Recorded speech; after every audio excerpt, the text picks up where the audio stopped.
4e édition de l'Agitateur. C'est parti!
Et bienvenue à la grande finale de cette 4e édition de l'Agitateur.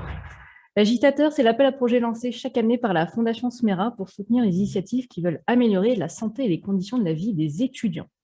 Je suis Justine, administratrice bénévole de la Fondation d'entreprise Smera et votre animatrice aujourd'hui. Et pour celles et ceux qui ont suivi la finale de l'Agitateur l'année dernière, j'ai reçu une petite promotion, puisque précédemment j'étais la petite voix. Et donc aujourd'hui, je serai une animatrice. Donc je compte sur votre bienveillance et votre soutien à tous pour ce moment qui est un petit challenge pour moi. Mais comme je suis animatrice, j'ai aussi des privilèges. Donc je m'en suis encore des 3. Le premier, c'est que je me permets de tutoyer à la fois les candidats et tous les membres du jury. Le second, c'est que je me permets de régulièrement rappeler à tout le monde qu'il faudra couper les micros lors des présentations ou lorsque les personnes ne prennent pas la parole. Et le troisième, bien évidemment, c'est d'échanger avec le public avec des commentaires. Donc à toutes et tous, n'hésitez pas, si vous avez des questions pour les projets ou les membres du jury, vous pouvez les poser à travers l'espace commentaires dans le Zoom. Alors, en plus, profitez-en parce que cette finale n'est pas repartagée en live sur les réseaux sociaux, enfin je ne l'espère pas. Donc si vous souhaitez pour autant utiliser les pages officielles, vous pouvez utiliser la page officielle Insta, Twitter et Facebook pour pouvoir inviter d'autres personnes à nous rejoindre ce soir. Et du coup, me permet de relever un peu plus haut encore la barre du challenge à affronter ce soir. Mais arrêtons de parler de moi. Chers candidats, parlons de vous. Donc, je vais commencer tout d'abord par Juliette et Lucie, qui représentent le projet Archipiade 7, projet qui a recueilli plus de 2200 voix du public et qui a donc été classé automatiquement finaliste de cette finale. Ça va, mesdames, vous allez bien? Oui, bonjour. Ça va, merci, et vous? Autre avantage, c'est que vous êtes candidat, vous passez sur le gris, vous avez le droit de me tutoyer et de m'appeler Justine. Donc, n'hésitez pas, vous pouvez me tutoyer aussi. Je vais aussi parler à Clémence de Synapse, Festival Synapse. Comment vas-tu? Super, merci, très contente d'être là. Parfait. Et là, on a une grande équipe. Je veux toute l'association Mayonnaise Épicerie. Comment allez-vous? Très bien, merci. Allez, c'est parti. Donc là, on a vu les candidats. On a parlé un petit peu trop de moi. Et maintenant, on va passer bien évidemment au jury, ceux qui décident qui sont le podium de ce soir. Et parce que l'agitateur leur est destiné, voici le premier membre du jury, représentant les étudiants, Clément Bollier. Bonsoir, je suis très heureux d'être avec vous ici ce soir. Et comme l'a dit Justine, c'est une lourde tâche que j'ai ce soir que de représenter le corps étudiant. Et donc on va avoir l'occasion de discuter de 3 beaux projets qui ont à mon sens tous à cœur l'amélioration des conditions de vie des étudiants avec un point central qui est la santé. Et je ne ferai pas beaucoup plus long. Voilà, merci. Pour notre deuxième membre du jury qui est excusée ce soir puisqu'elle malheureusement ses conditions de santé, on reste un peu dans la thématique, ne lui permettait pas d'être présente avec nous, c'était Madame Sophie Comrock qui représentait donc l'enseignement supérieur en tant que présidente de la commission des grandes écoles et territoires de la conférence des grandes écoles et également directrice générale de Clermont-Auvergne INP. Mais les études mènent à lui. Donc le troisième membre du jury est le monde professionnel, incarné par le jeune entrepreneur Fabien Feuillard. Bonjour à tous, enchanté pour la seconde fois du coup de cette édition. Donc comme tu l'as dit Justine, Fabien Feuillard, cofondateur et directeur général du média Être étudiant. Pour faire une très brève présentation, Être étudiant, c'est le plus grand média à destination des 18-24 ans sur les réseaux sociaux, donc comme Facebook, Instagram et TikTok. Et on crée quotidiennement du coup du contenu pour informer, divertir et accompagner les étudiants. Voilà. Donc en fait, Fabien, tu aurais presque pu nous rediffuser en live sur le média. On aurait pu. Après, là, tu aurais eu pas mal de monde, Ouais. donc pourquoi pas pour la 3e édition, avec plaisir. Ok.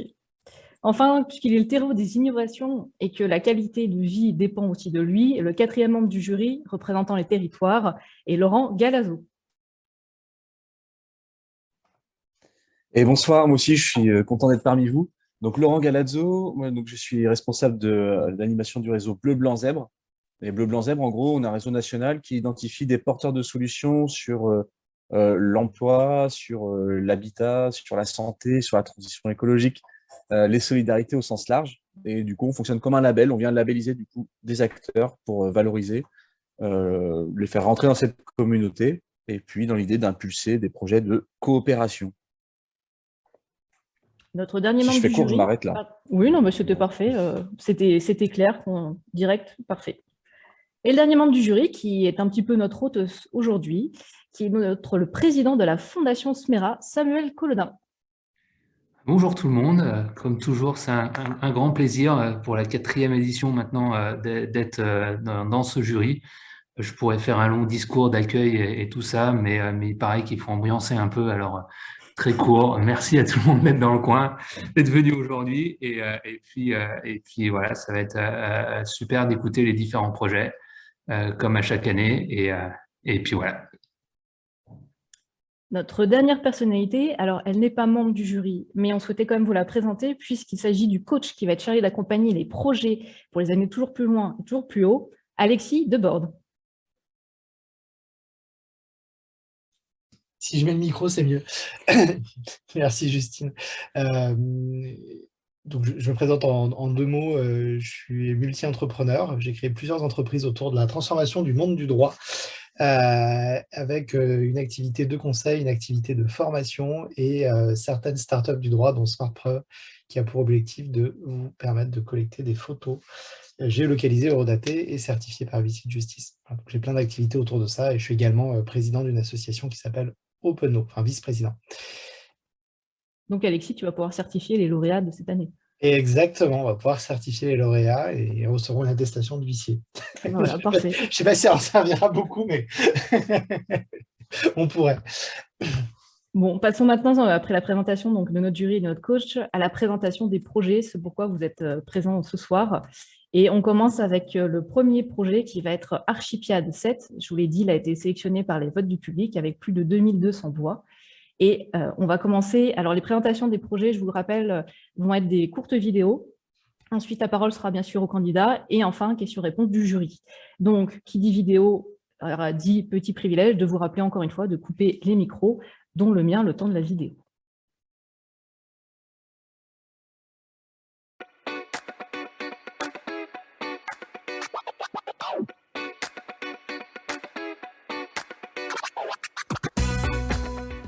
Bonjour, je m'appelle Hugo Badi et je suis actuellement le président de la FSEA, Fédération sportive des écoles d'architecture.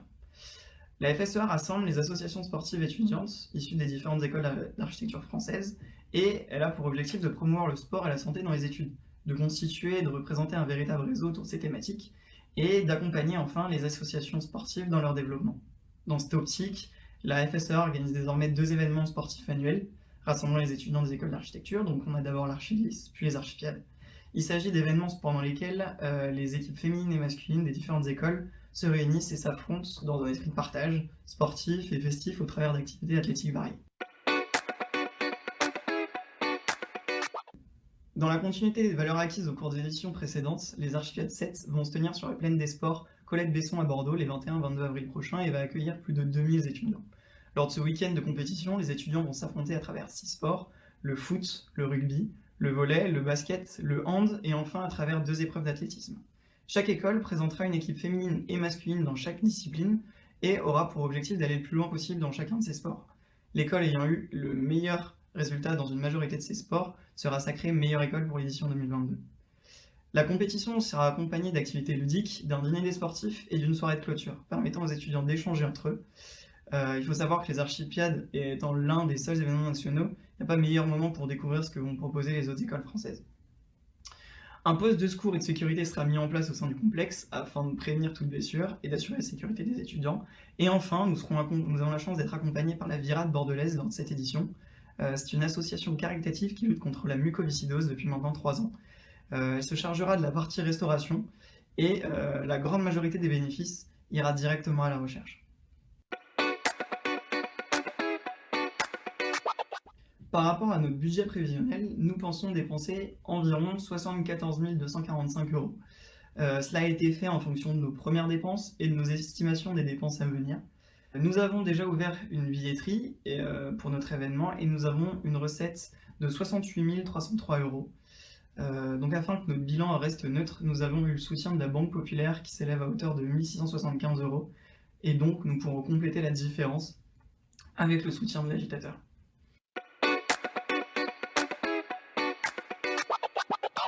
Le soutien de l'agitateur va nous permettre d'assurer tout d'abord la sécurité des étudiants en permettant d'engager une équipe de secouristes qui sera présente durant l'entièreté de l'événement. Ensuite, nous engagerons également une équipe de sécurité pour la nuit qui chargera de veiller sur le matériel. Le restant de la subvention permettra de financer une partie des t-shirts offerts aux participants. Il faut savoir que les Archipiades reviennent après 2 ans d'absence à cause de l'épidémie et a pour but de fédérer toutes les écoles d'architecture, mais aussi de mettre en avant l'importance du sport sur la santé mentale et physique des étudiants. Comme on a pu le lire dans les différents articles et études, les étudiants en architecture sont fatigués. Notre objectif est d'aider, en fonction de nos moyens, ces étudiants en détresse. Les subventions que l'on peut obtenir nous permettent de tout d'abord rendre abordable la pratique du sport en compétition, et enfin de rendre cette pratique attractive au sein des études. De plus, cette subvention contribuera au bon déroulement de cet événement, ce qui nous aidera à appuyer nos demandes auprès des directeurs dans le futur. Donc choisir notre projet revient à contribuer à l'amélioration des conditions de vie des étudiants en architecture. Merci beaucoup.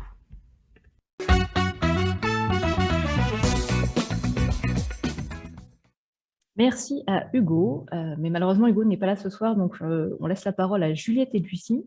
Juliette et Lucie, peut-être êtes-vous aussi membre de la FSEA dans le bureau de l'association? Oui, exactement. Donc en fait, Hugo ne pouvait pas être présent ce soir parce qu'il a un rendu de projet pour les études. Donc on prend le relais. Donc je me présente, moi je suis la secrétaire générale de l'association.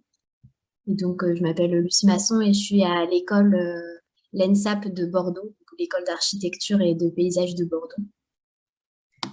Bonjour, et moi c'est Juliette Bain, donc je suis la vice-présidente de l'association et donc moi je suis à l'école d'architecture spéciale de Paris. Ok, alors est-ce que toutes les deux vous avez peut-être des nouvelles informations à communiquer au jury et au public depuis le tournage de cette vidéo avec Hugo? On avait préparé un petit diaporama pour mettre un petit peu en image ce que vous a expliqué Hugo, donc on ne sait pas si on peut le partager ou si c'est pas trop possible vis-à-vis du format. Alors là, je vais faire appel à la régie et donc reprendre le rôle de petite voix. Donc Stéphanie, si tu nous entends, est-ce que tu peux donner la main pour partager à Lucie? Du coup, Lucie ou Juliette qui partagerait? Oui, je vais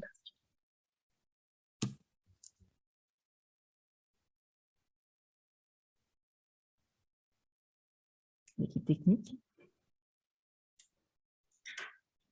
Qui se charge de faire la musique d'ascenseur? Ne me laissez pas faire de l'humour en plus, parce que ça vous risque de périr. Ah, je vois que Juliette est devenue animateur, donc je pense que Juliette, tu dois pouvoir partager.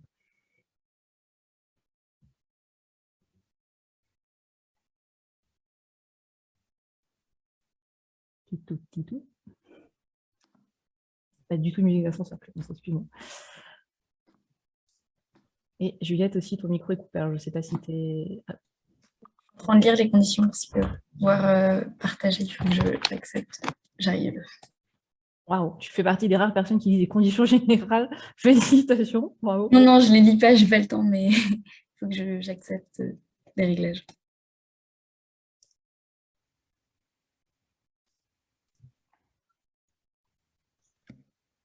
Il est vrai que partager son écran peut être une activité dangereuse. Le fond d'écran, c'est chat, chien, famille. J'allais dire, Clément, tu veux nous avouer quelque chose, mais... Ah, moi, c'est le château ambulant au fond d'écran, si vous voulez.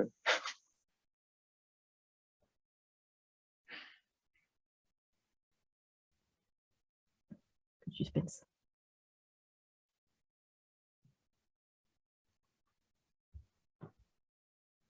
Ah, ça y est, ça commence à partager. Et c'est bon, n'oubliez pas de réactiver le micro, c'est bon. Allez, on voit tout. Hop. Bon, je pense que comme ça, c'est bon? Oui. Parfait. Donc, pour revenir un petit peu sur l'événement, donc les Archipiades 7 qui auront lieu le 21 et 22 avril et qui sont développés par la FSA. Donc, les Archipiades, comme on vous a dit, c'est 21 écoles et cette année, c'est plus de 2000 participants et 6 sports. Et donc, en fait, le but, c'est de faire se rencontrer les étudiants des écoles d'architecture qui ont rarement cette occasion et de les rassembler autour de valeurs communes que propose le sport, donc le fair play, la solidarité, le partage. Et c'est aussi de promouvoir la pratique sportive au sein des écoles d'architecture, donc qui est l'objectif majeur en fait de la FSE. Donc, comme vous l'a expliqué Hugo, au travers de différents rapports, donc notamment selon une enquête de l'UNEAP de 2017, on a des constats assez forts sur la santé mentale et physique des étudiants. Donc, selon cette enquête, 75% des étudiants en architecture disent ressentir un impact physique lié au stress. Donc, ça peut être fatigue, mal de dos, prise et perte de poids. Et donc, le sport, en fait, ça peut vraiment agir en fait sur ces conditions physiques et donc les aider à s'épanouir et à entretenir leur corps. Et donc, en fait, l'objectif des Archipiades, au-delà de cette rencontre, ça va aussi permettre de mettre en lumière, en fait, la pratique sportive au sein des écoles d'architecture, parce que ça va sensibiliser, en fait, les administrations des écoles qui, en général, s'impliquent, en fait, dans cet événement. Et au fil des années, comme on peut le voir avec les petites bulles, les Archipiades ont pris de plus en plus d'ampleur. Donc, on a commencé avec 450 étudiants et cette année, on en attend plus de 2000. Donc, en fait, cette prise d'ampleur, ça a permis vraiment de donner plus d'impact à notre association et ensuite de pouvoir ouvrir le débat à l'inclusion et l'insertion en fait de la pratique sportive au sein des programmes officiels et des emplois du temps en fait des étudiants. Très bien. Eh ben, merci Juliette et merci Lucie, sauf si j'ai coupé la parole. On n'a pas encore fini. Ah, pardon, j'ai coupé la parole. Ah, mais on avait 10 minutes, c'est pour ça que je pensais, paf, moi j'ai toujours parté direct. Bon. Désolée. Donc voilà, donc le but c'est d'agrandir l'événement et pour ça donc, on a besoin de soutien financier parce que pour accueillir de plus en plus d'étudiants, on a besoin de plus en plus de financement. Donc cette année, l'événement va se dérouler sur un week-end, sur 2 jours de compétition. Donc on attend 21 écoles qui se sont déjà toutes inscrites donc, dans la billetterie dont parlait Hugo. Cet événement se déroulera à Bordeaux le 21 et 22 avril sur la plaine Colette-Besson, donc comme nous a expliqué Hugo. Et donc c'est une grande infrastructure qui nous permet de dérouler l'événement correctement avec une piste d'athlétisme, des terrains de tous les sports dont on a besoin, etc. Et donc pour cet événement, il y a des partenaires qui nous aident, donc la Banque Populaire dont nous a parlé Hugo qui nous offre un soutien financier. Ensuite, on a Kermesse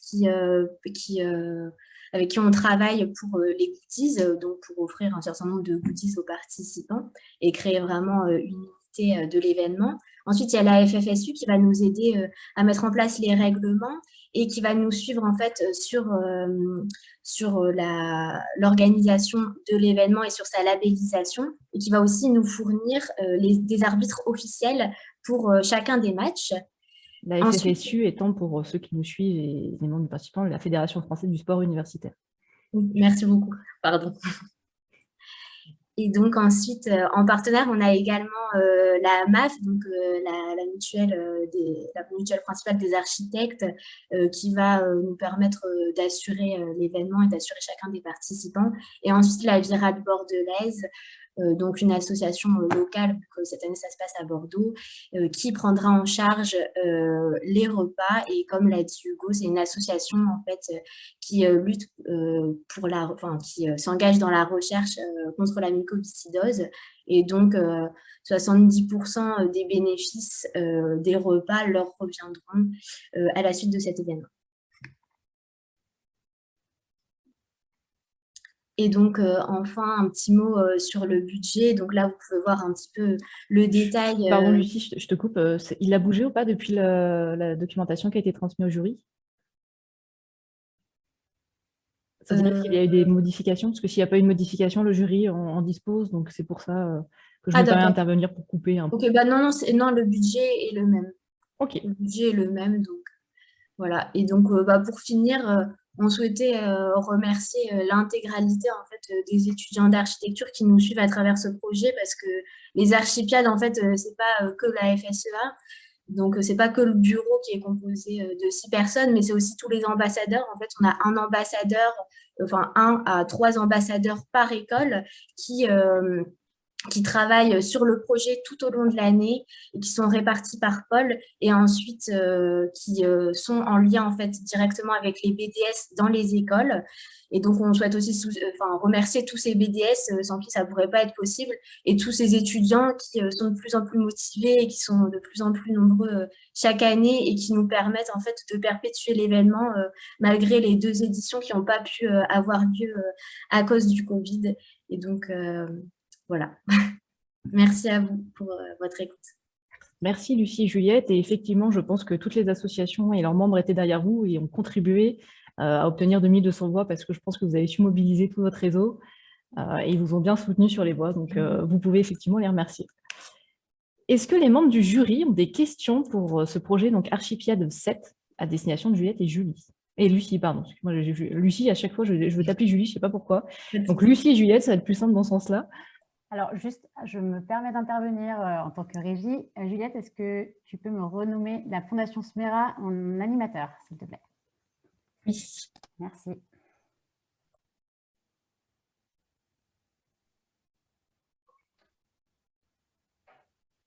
C'est pour les petites questions, c'est bon là? Oui, c'est bon, du coup, le jury pense en a pour reprendre la main. Nickel. Alors moi, j'avais noté pas mal de petites questions, donc je vais commencer une par une.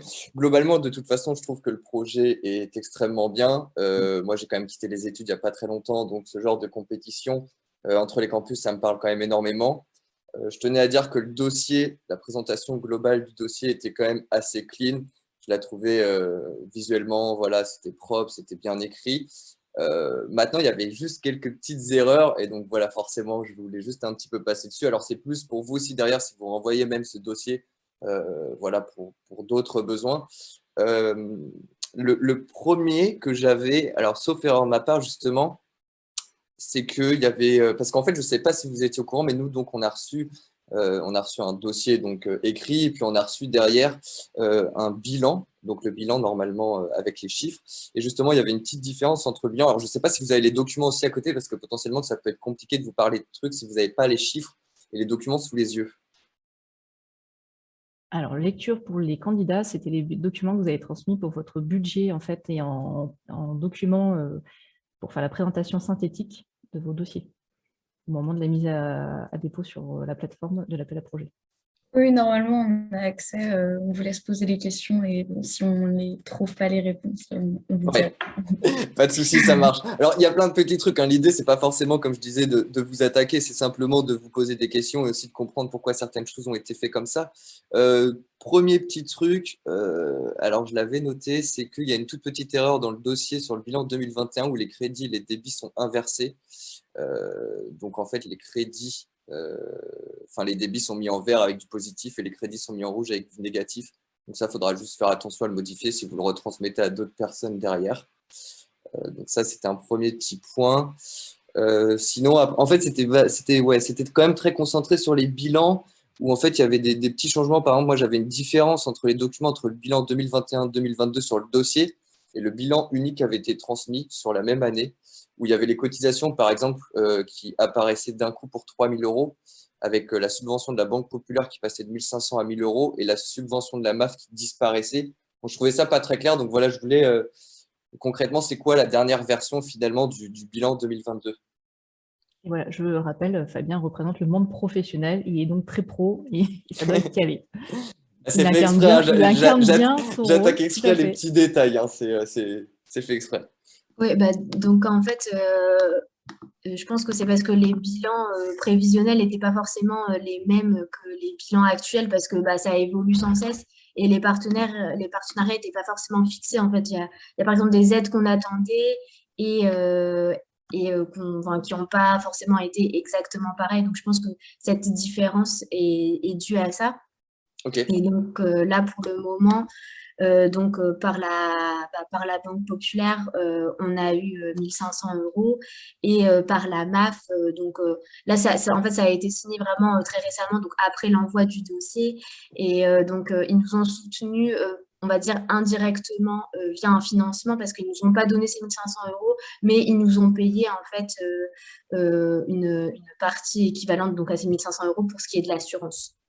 Ok, ouais, ça marche très clair. Ouais, donc il y a une différence en fait de possibilité d'upload entre le dossier et le bilan, par exemple, ce qui a expliqué sa mise à jour finalement. Ouais, voilà, ok. c'est ça. Parce qu'en fait, il y avait des choses prévisionnelles d'après les années précédentes.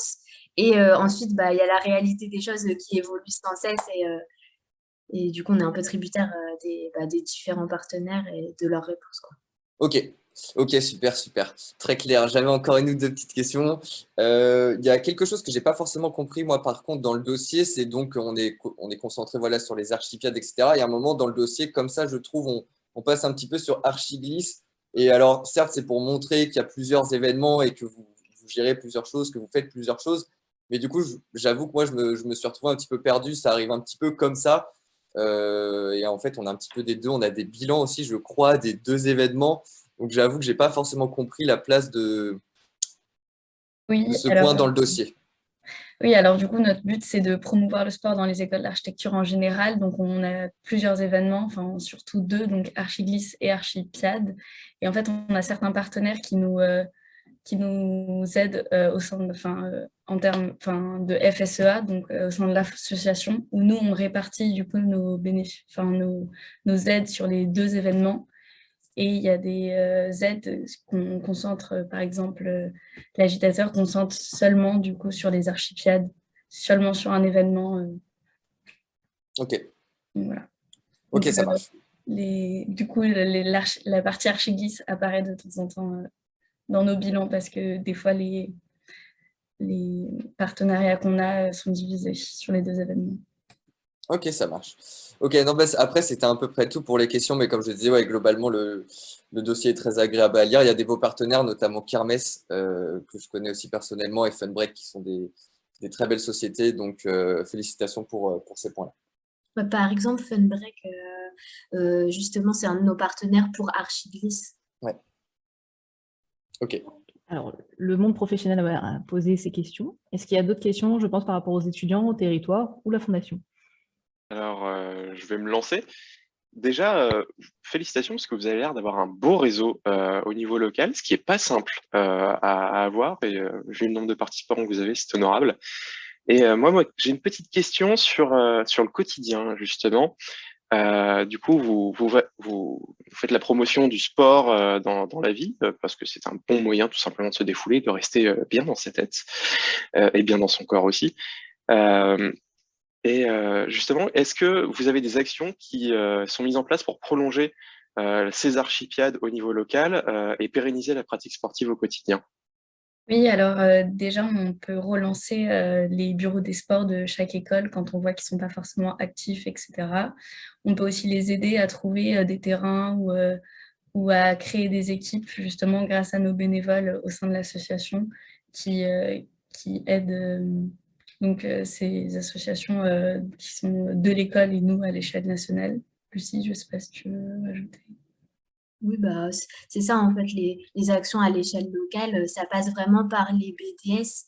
parce qu'ils travaillent vraiment main dans la main. Et donc, les archipiades, c'est un petit peu l'aboutissement de ça, pour qu'il y ait un objectif pour les BDS. Et en fait, ça permet d'amener beaucoup plus de gens dans la pratique sportive dans les écoles, parce qu'il y a cet objectif à la fin, il y a les archipiades. Et donc, en fait, on voit que ça motive vachement les gens à s'inscrire tout au long de l'année pour former des équipes et pour être prêts le jour J. Alors que sinon, dans certaines écoles, c'est des associations qui peuvent un peu être délaissées parce qu'on n'a pas trop une culture de l'association au sein des écoles d'architecture, ce qui est un peu dommage. Et donc, avec la FSE, on essaie vraiment de les suivre et de pouvoir leur donner des conseils, et aussi de mettre en relation différents BTS qui peuvent avoir fait certaines actions dans leurs écoles, et comme ça donne des idées à d'autres. Donc, en fait, c'est vraiment un réseau au niveau de toute la France, et d'échanges et de partage autour du sport. Et surtout après le Covid, je pense qu'on a eu un grand rôle de recueillir et de relancer toutes ces associations qui avaient un petit peu disparu à cause de la pandémie. Et en parlant de relance, je pense que Clément, tu as piqué un bout de la question de Laurent, parce que j'ai vu que Laurent réagit, et je crois qu'il a une question sur le même thème. Ouais, mais en fait, effectivement, c'est un beau projet, et votre capacité à fédérer, elle est complètement dingue. Donc, encore une fois, bravo. Le projet est bien décrit, et en fait, je trouve que c'est la remarque que j'avais faite ce matin. Ce serait intéressant de savoir c'est quoi l'impact. Donc, évidemment, en fait, il y a des gens qui n'ont peut-être jamais fait de sport depuis des années, mais en fait, grâce à vous, vous allez donner la motivation à s'y mettre et de se dire, est-ce que ces gens-là, du coup, ils ont continué? Et je trouve qu'on a un début, du coup, d'infos avec quelques chiffres rapides sur la santé, enfin voilà, ce que ça peut provoquer. Et je trouve que c'est intéressant de savoir, voilà, je sais que c'est pas évident, mais ne serait-ce que d'inscription d'année en année, qui a continué, qui a commencé grâce à vous. Enfin voilà, c'est intéressant, et je trouve que ça met du poids dans tout ce que vous faites, parce qu'en fait, vous le faites déjà, quoi. Justement, en fait, on aimerait bien travailler main dans la main avec l'UNEAP, donc qui avait réalisé, je ne sais pas si vous savez ce que c'est l'UNEAP, en fait, c'est l'Union nationale des écoles d'architecture. Donc, c'est sur la vie étudiante générale, en fait, dans les écoles d'architecture. C'est une association. Et donc, elle a un fort impact, et elle est notamment en lien avec, par exemple, le ministère de la Culture, avec l'Ordre des architectes. Et donc, en fait, elle a vraiment un pouvoir d'agir. Et donc, nous, ce qu'on aimerait, c'est faire une collaboration avec, pour essayer de réaliser, par exemple, une étude sur l'impact du sport. Parce que là, du coup, l'impact, c'était sur la santé en général, parce que il y a divers problèmes dans les écoles d'architecture, notamment autour des charrettes, que vous avez peut-être pu lire dans des articles qui sont sortis, je crois, l'an dernier, ou il y a 2 ans. Et donc, en fait, on aimerait bien justement s'unir pour essayer de faire une enquête sur ça, sur l'impact de ce sport, parce qu'on voit que ça grandit d'année en année. Et donc, c'est vrai que ça pourrait vraiment nous aider à mettre au clair justement cette évolution et ces chiffres, comme vous mentionnez bien. Et je me permets un sous-titre, Lucie, la charrette, pour ceux qui ne connaissent pas, c'est cette période de fin, juste avant les rendus de beaucoup de projets, où les étudiants sont très sollicités, et donc vont passer parfois des nuits blanches entières à travailler sur des projets. Et donc, c'est extrêmement prégnant, et c'est à la fois de l'adrénaline et de la solidarité, mais c'est aussi un moment où, effectivement, la santé peut prendre un coup, parce qu'on mange rapidement, on dort mal, ou peu, et on boit beaucoup de café. Merci. Est-ce que Laurent, ça répond à toutes tes questions? Ouais, ces réponses, ça va dans le bon sens, parce que c'est vrai qu'en voyant le dossier, on se dit, il y a des trucs qui se passent et qu'on ne voit pas, et je me dis, d'autres interlocuteurs, à un autre moment, pourraient voir que le côté sportif, fédérateur et un peu peut-être festif, alors qu'en fait, il y a toute une dimension en fait, derrière de bien-être qui ne transpire pas forcément, et je trouve que ça permettrait de fédérer des nouveaux acteurs autour du projet, etc. Donc, ce que tu proposes, vous pouvez me tutoyer aussi, du coup. Ça va dans le bon sens, carrément. Et justement, Merci. en fait, on est aussi en dialogue avec les directeurs des écoles, pour justement essayer de négocier la place du sport dans les écoles d'architecture. Et donc, en fait, ça a donné ses fruits, par exemple, à Lyon. Parce qu'en fait, maintenant, ça peut être valorisé en tant que CTS. Et nous, en fait, avec la FSEA, c'est vraiment un de nos objectifs majeurs, c'est que le sport prenne une véritable place en fait dans les études, comme c'est le cas dans plein d'études, que ce soit en école d'architecture, en école d'ingénieur, ou par exemple, je sais pas, dans les écoles comme Sciences Po, même à la fac. Enfin, en fait, ils ont tous accès à ce sport et en fait, c'est quelque chose qui est valorisé et donc qui incite les gens à le faire. Et donc, nous, ce qu'on fait, c'est on est aussi en relation avec les directeurs d'école. On a appelé récemment, par exemple, la directrice de Marseille. Et donc, il y avait aussi tout le corps de l'administration qui était présent pour essayer d'en discuter avec eux et d'ouvrir le débat là-dessus. Parce que en fait, on pense que enfin, c'est justement, enfin, c'est pas ça, c'est que c'est justement le rôle de l'association, quoi. Et ces événements sportifs, ça permet de donner vachement de visibilité.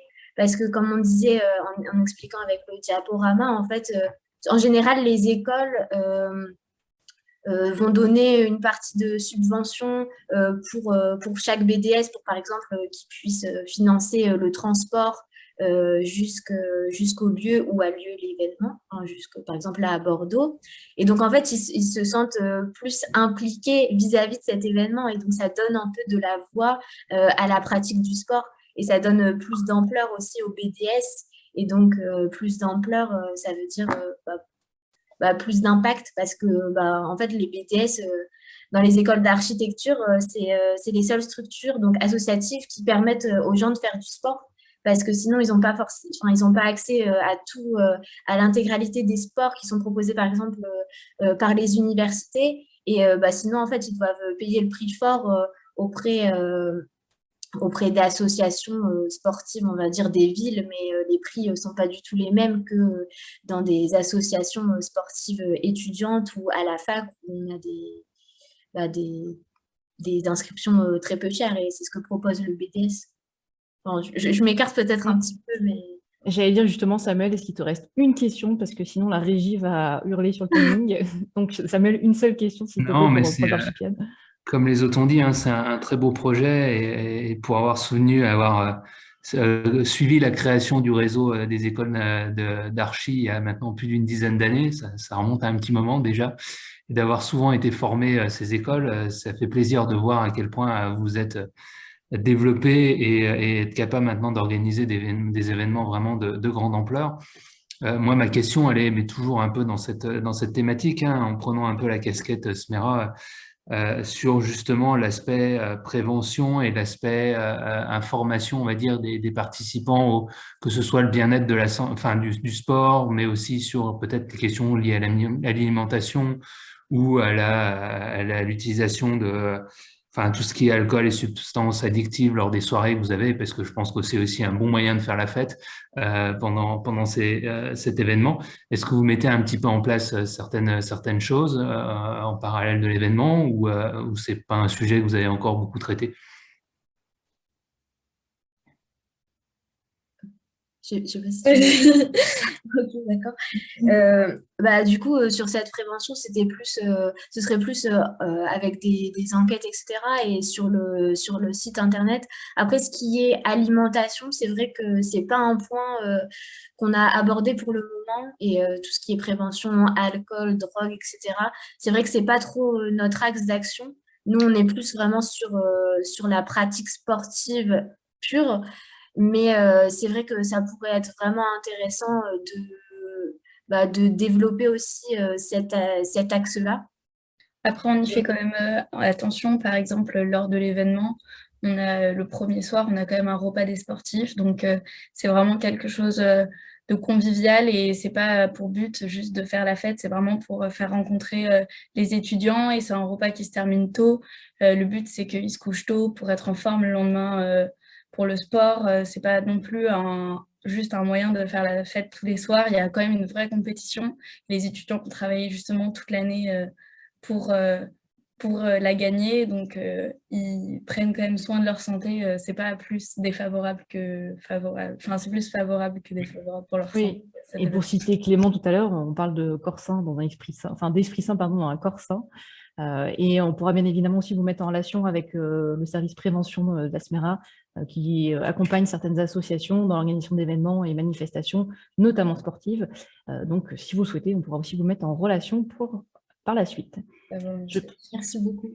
Je pense qu'on a clos le premier projet, donc Archipiad 7. S'il n'y a pas d'autres questions, je vais relancer et indiquer à la régie qu'elle peut reprendre la main sur le partage pour ainsi nous faire la présentation du second projet, mayonnaise épicerie.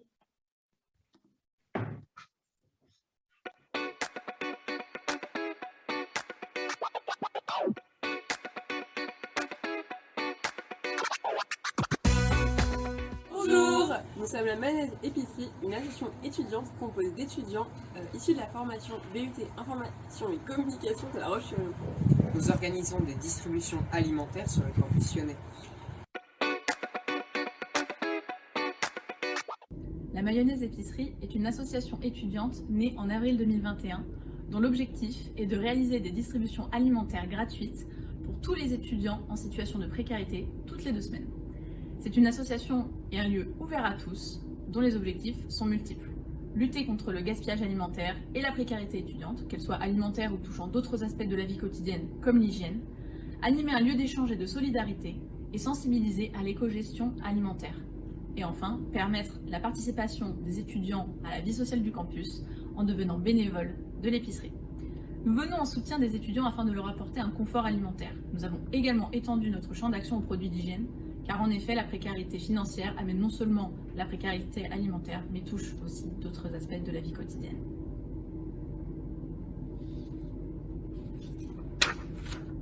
Non, c'est pas la même qui est tombée. Go.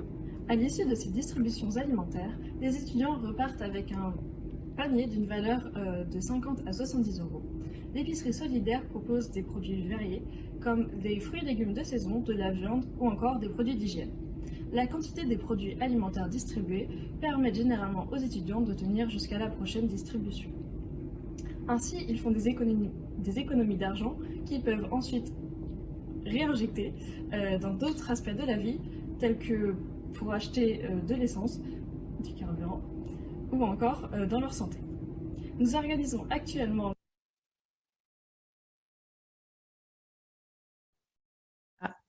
Pour ma part, j'ai perdu le fil.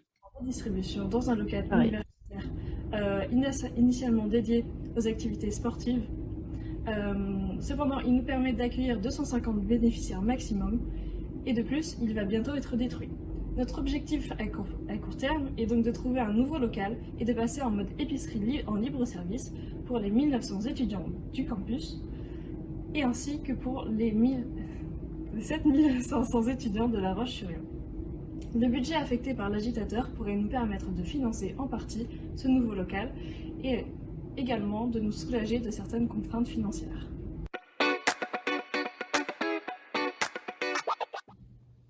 En 2022, nous prévoyons une dépense totale de 84 710 €. En effet, nous avons pour objectif d'obtenir un nouveau local dont les charges monteraient à 50 000 €. De plus, nous estimons aussi à 10 000 € les dépenses pour l'obtention de matériel comme des vitrines réfrigérées ou du mobilier.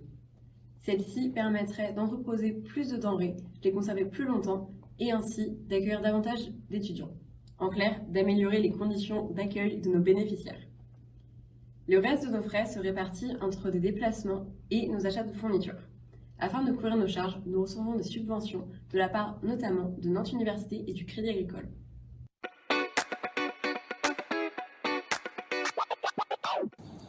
Donc l'agitateur pourra nous aider dans 3 aspects de la vie de l'association, notamment le premier qui est de rechercher un nouveau local de 100 m² idéalement pour accueillir nos bénéficiaires, avec 25 m² de stockage pour les denrées. Il s'agirait d'un local respectueux de l'environnement et conforme à nos valeurs Campus Vert. Ensuite, on aimerait acheter des vitrines réfrigérées afin d'avoir une meilleure rigueur de la chaîne du froid. Et enfin, nous souhaitons nous procurer un véhicule utilitaire réfrigéré afin de supprimer l'obstacle qui est actuellement celui de la logistique et de la distribution et qui nous empêche de collaborer avec plus de partenaires. Donc le soutien de la Fondation Smira nous permettrait d'assumer financièrement une partie de ces projets.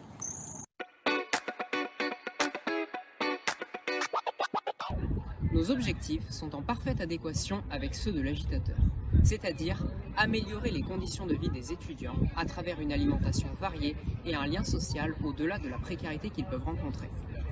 Nous voulons donner à tous le moyen de réussir leurs études en allégeant leurs problèmes financiers. Notre projet a pour but de venir en aide au plus grand nombre. Il est inclusif et prône des valeurs comme le partage et la solidarité. Il est porté par un groupe d'étudiants soudés et est accompagné par 3 personnels de l'université.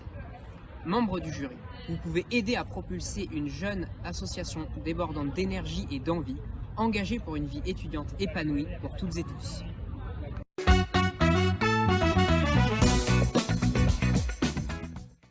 Bravo et merci à toute l'équipe de la mayonnaise épicerie parce que j'ai noté quand même, créé en avril 2021 et mine de rien, les rayons étaient très remplis et on a bien vu toute l'équipe, donc je pense que vous êtes sacrément actifs. Et j'ai cru voir, alors je reconnais Jérôme, mais je n'ai pas le plaisir de reconnaître toutes les participantes, alors n'hésitez pas à vous présenter et à mettre votre micro, mais vous le faites très bien, parfait. Alors, bonjour. Alors, je me présente. Je suis Andrea et je suis la nouvelle présidente de Mayonnaise Épicerie. Et bonjour, moi je suis Shana et je suis la community manager de Mayonnaise Épicerie. Bonjour, donc je suis Jérôme et je suis le vice-président de la Mayonnaise Épicerie. Et j'invite tout de suite les membres du jury à poser des questions et je vais commencer de manière très aléatoire par Clément. Parce que Clément, en plus, en tant que vice-président étudiant de l'Université Jean Moulin Lyon 3, il me semble que l'université s'est dotée récemment d'une épicerie solidaire également. Donc, je pense que tu as peut-être quelques questions pour la mayonnaise épicerie. Alors oui, justement, du côté de Lyon 3, on a effectivement inauguré une épicerie sociale et solidaire cette semaine, lundi. Et du coup, ça fait écho à plein de choses que j'ai vues. Un petit point, une petite question de budget, hein, mais ça va venir sur la suite, sur quelque chose de plus sympa. Si je comprends bien, vous dégagez aujourd'hui à l'année 27 000 € que vous pouvez mettre de côté pour investir plus tard. Est-ce que vous avez pour ambition d'étendre votre activité et peut-être même de s'axer sur un volet plus social? Je prends l'exemple de ce que j'ai vu cette semaine avec dans le local de l'épicerie solidaire, tout un espace réservé au lien social avec un espace détente, avec des canapés, des tables, pour que les gens puissent se rencontrer, parler et échanger, parce que la précarité prend différentes formes. Et vous semblez prendre très bien en charge le volet alimentaire. Et du coup, est-ce que vous souhaiteriez aussi vous étendre sur le volet social?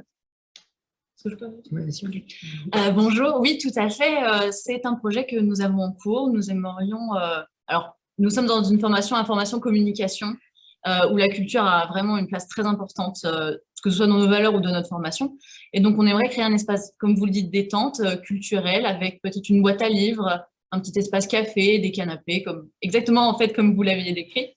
On aimerait également organiser un vide dressing solidaire en partenariat avec une autre association étudiante, Le Fil, une association du campus.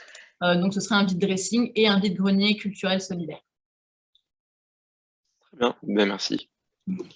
J'ai toutes les réponses qu'il me faut. Est-ce que les autres membres du jury ont des questions à poser à l'équipe de la mayonnaise épicerie? Moi, je me demandais si vous aviez des liens du coup avec la ville ou avec le conseil régional. Peut-être c'est trop tôt dans votre projet, mais je trouve que du coup, vous auriez une capacité sur l'axe précarité, jeunesse, alimentation à être soutenu davantage. Voilà. Alors, effectivement, donc on a quelques liens avec l'agglomération qui nous aide, déjà qui nous soutient et avec qui nous propose quelques pistes pour un futur local, comme on en a parlé, pour essayer de prévoir, par exemple, à quelle position dans la ville on pourrait le mettre afin que ça soit proche de tous les étudiants et qu'on n'exclut personne, que tout le monde puisse vraiment y accéder. Donc, c'est surtout au niveau de la recherche du local qu'on a des liens avec la ville. Ok. Et avec la région, du coup, pas du tout? Région, non, c'est vraiment avec l'université et l'enseignement supérieur, par contre, qu'on a des liens. Vu que Nantes Université est notre premier partenaire financier, et aussi, du coup, l'IUT de La Roche-sur-Yon, vu que l'IUT fait partie de Nantes Université. Ok. Je vous le dis parce que je pense qu'il y a une sensibilité à la région des Pays de la Loire, en fait, sur cette question de précarité alimentaire et de jeunesse. Vous couchez un peu les deux cases. Voilà. Je passe le message. Vous avez C'est noté. Merci. C'est une très bonne idée de développement aussi pour le coach qui pourra aussi vous aider à construire un dossier pour justement prendre attache avec la région et assurer la pérennité de l'association et de ses activités. Est-ce que Samuel, tu as également des questions? Toujours, oui. J'ai deux questions qui n'ont rien à voir l'une avec l'autre. Une, pour rebondir un peu avec ce que Clément posait, c'est justement, est-ce que vous prévoyez aussi peut-être d'utiliser ce lieu comme étant un lieu on va dire, de réalisation d'activités, d'ateliers autour de l'alimentation, autour d'un certain nombre de questions sociales, de prévention aussi, de santé mentale pour faire rebond avec le projet suivant, enfin un certain nombre de questions là-dessus. On est déjà là-dessus et puis... Oui, vas-y.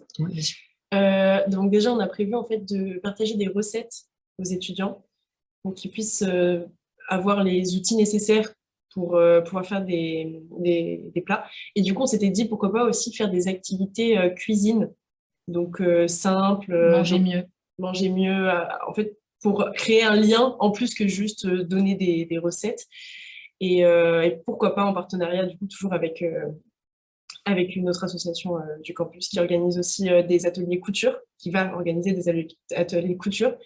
Donc, on peut partager.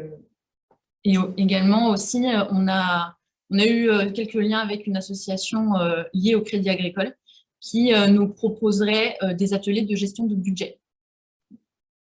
Voilà. Donc, à partager aux étudiants. Voilà. Ouais. Et du coup, vous parliez également de santé. Il se trouve qu'à notre dernière distribution, on a eu la caisse d'assurance maladie qui est venue pour parler aux étudiants de ceux qui repoussaient leurs soins parce qu'ils n'avaient pas assez d'argent pour leur proposer des solutions et des encadrements donc, qui pourraient vraiment les aider niveau de santé parce qu'il y a beaucoup d'étudiants qui ont des problèmes qui vraiment repoussent en fait leurs soins. C'est ça, voilà. Qui manquent d'encadrement et d'aide, en fait, tout simplement. On a beaucoup d'étudiants qui ne sont pas de la région aussi et qui ne connaissent pas les aides possibles ou même qui ne connaissent pas les services qui sont disponibles sur La Roche-sur-Yon. Donc, aussi, en ce sens, on essaie de les aider plus encore que l'aide alimentaire. Et qui ne savent pas qu'en tant qu'étudiants, ils peuvent bénéficier partout dans le territoire de la complémentaire santé solidaire, qui est un dispositif qui justement permet d'avoir une complémentaire santé pour les personnes qui n'ont pas de revenus. Et Fabien, est-ce que tu as également une question ? Et là, je pense que tout le monde de l'équipe a un petit peu peur, mais on t'écoute, Fabien. Ouais, j'ai plein de questions, plein de questions.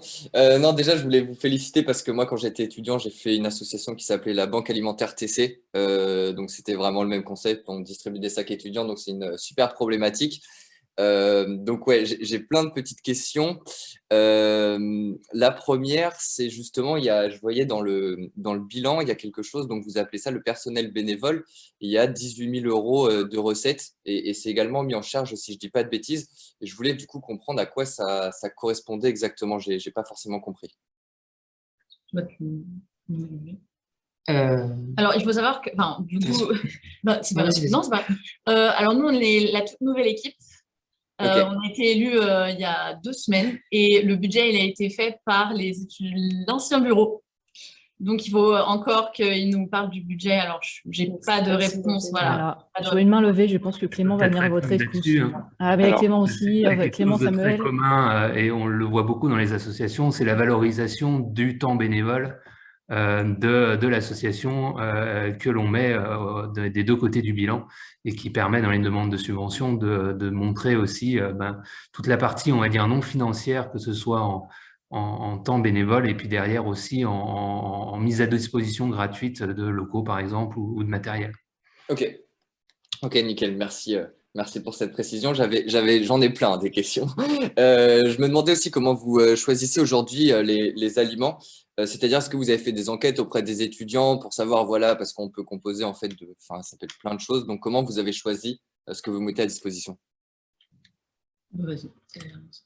Alors, généralement, on reçoit tous nos produits de la part de partenaires. Donc, nos partenaires les plus récurrents, c'est par exemple Plombéo, le Crédit Agricole, la Banque de France, pas la Banque de France, les Restos du Cœur. Oui, les Restos du Cœur et la Banque Alimentaire. C'est ça. Et également Féminité sans abri, qui est une association dont l'antenne est basée à Nantes et au Sable d'Olonne, qui nous livre des produits d'hygiène féminine. Et Banque de France serait un très beau sponsor financier à aller chercher parce que ça pourrait bien aider. C'est ça, en fait, on a à la fois des soutiens financiers et des soutiens qui nous apportent directement les denrées. Donc, en fait, on se cale sur leur planning qui nous livrent et ensuite on les met à disposition dans notre épicerie. Donc, en fait, Nous ne choisissons pas. C'est ça, voilà. En Voilà. fait, on ne choisit pas nos produits, c'est nos partenaires qui nous envoient Oui. et nous, on les rationne pour que tout le monde ait à peu près Oui. le même nombre de produits et les mêmes types. Ok, bah, et justement sur la distribution, ça se passe comment exactement Alors, nous... Ouais. oui, finissez si vous vouliez. Non, tu peux me tutoyer, t'inquiète, mais non, vas-y, il n'y a pas de souci. Alors, nous marchons sous forme de créneaux. Nous mettons en ligne un formulaire sur le site Hello Asso que nous relayons via mail et notre compte Instagram. Et maintenant notre tout nouveau site internet. Donc nous avons des créneaux qui sont entre midi et 14h et 17h et 19h. Nous prenons 50 étudiants par créneau de demi-heure afin d'assurer les meilleures conditions d'accueil à tout le monde et qu'il n'y ait pas de bouchon entre guillemets. Donc on marche par créneau, on accueille les bénéficiaires dans notre local. Donc c'est aussi sous forme du coup d'inscription. Sachant qu'on a une liste d'attente qui s'allonge de plus en plus. Ouais. Les créneaux sont remplis maintenant en 24 heures, ce qui est vraiment énorme, surtout pour un campus qui n'est pas si grand que ça, vu qu'on est à 1900 étudiants. Donc 250 places, c'est le maximum qu'on peut accueillir, ce qui n'est pas beaucoup. Donc on a une liste d'attente et on contacte les étudiants dès qu'il y a un désistement. Ok, top. Et j'avais donc après, c'était plus une dernière petite remarque, c'est sur la vidéo. Donc moi, j'ai bien aimé vraiment la variation des lieux aussi pour filmer. Je trouve que ça donne une dynamique. Après, si j'avais un petit conseil, puisque c'est aussi le milieu dans lequel je travaille, c'était de juste faire un tout petit peu plus court. Parce que là, je crois que c'est une vidéo de 5 minutes. Donc, n'hésitez pas à synthétiser juste un tout petit peu plus. Et voilà, sinon, le projet, j'aime beaucoup en tout cas. Est-ce qu'on peut peut-être juste vous montrer une vidéo d'un exemple d'une distribution? Comment ça se passe? Alors, ça va être très très court parce que là déjà j'ai des messages sur le temps, j'ai des messages d'alerte sur le temps. Donc si jamais, alors je ne sais pas au niveau de la régie parce qu'il va falloir donner la main à l'association et c'est fait, c'est parfait, la régie est réactive. Je compte sur vous pour pas plus de 30 à 40 secondes de vidéo s'il vous plaît pour qu'on puisse finir les une minute. On l'arrêtera. On l'arrêtera. Merci. Partage. Tu peux lancer.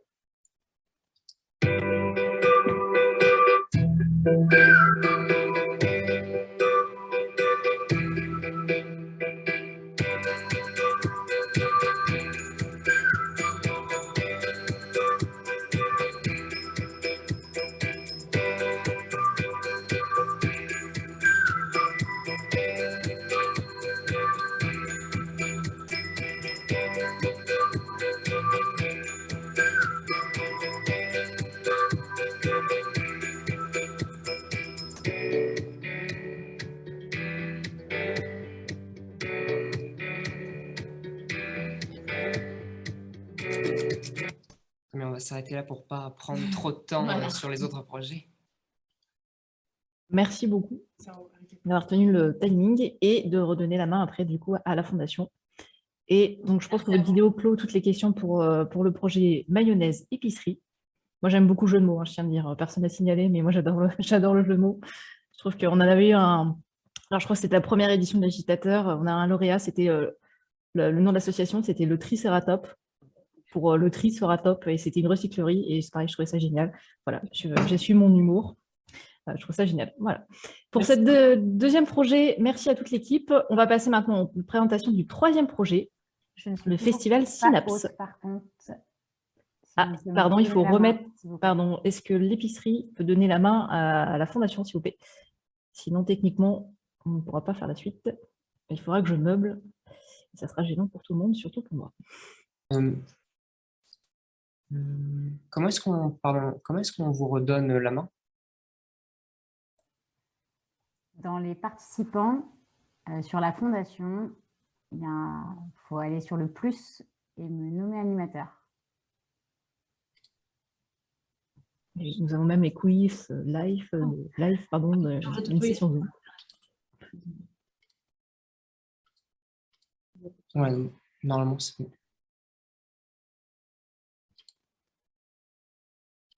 Allez, c'est parfait. On enchaîne donc avec le troisième projet, Festival Synapse.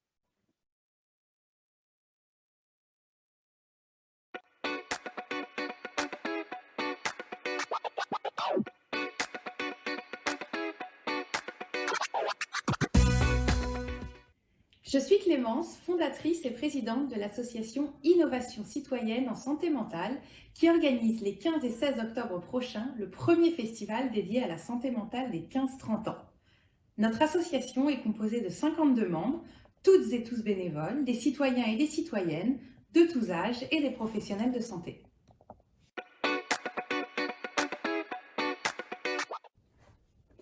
Le premier festival sur la santé mentale est un événement de rencontre et de partage entre jeunes, professionnels et citoyens, personnes concernées ou curieuses pour parler de santé mentale au sens large. Au sens large parce que la santé mentale, au-delà des troubles psychiatriques, pose la question du bien-être durable des individus. Pendant 2 jours, avec des ateliers, des pratiques variées comme la danse ou le théâtre, des spectacles, des concerts et des DJ sets, les jeunes vont pouvoir apprendre à gérer leurs difficultés, à prendre soin de leur santé mentale, à se sentir bien et à se faire aider si c'est nécessaire. En plus d'être une première en France, c'est un festival qui a été conçu par les jeunes, pour les jeunes, entouré d'une large communauté de professionnels de santé et de partenaires associatifs et institutionnels.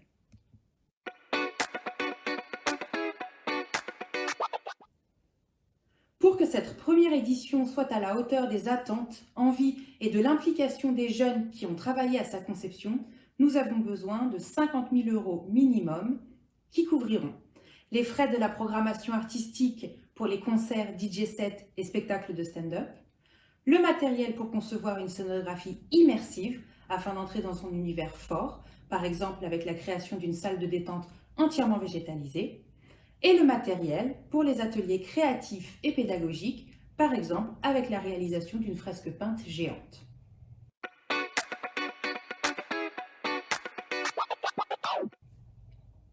Vous l'aurez compris, notre projet a pour but de lutter contre l'isolement et le manque d'outils des jeunes sur les questions de santé mentale. Nous avons besoin de votre soutien pour que ce premier événement réunisse et touche un maximum de jeunes. Le soutien en financement et en accompagnement de l'agitateur va nous permettre de créer la surprise et l'envie avec une proposition totalement inédite dès la première édition du festival, à travers des formats pédagogiques et artistiques ambitieux, et à nous projeter rapidement sur l'essaimage à l'échelle nationale pour renforcer l'impact de notre démarche et en faire bénéficier le plus grand nombre de jeunes.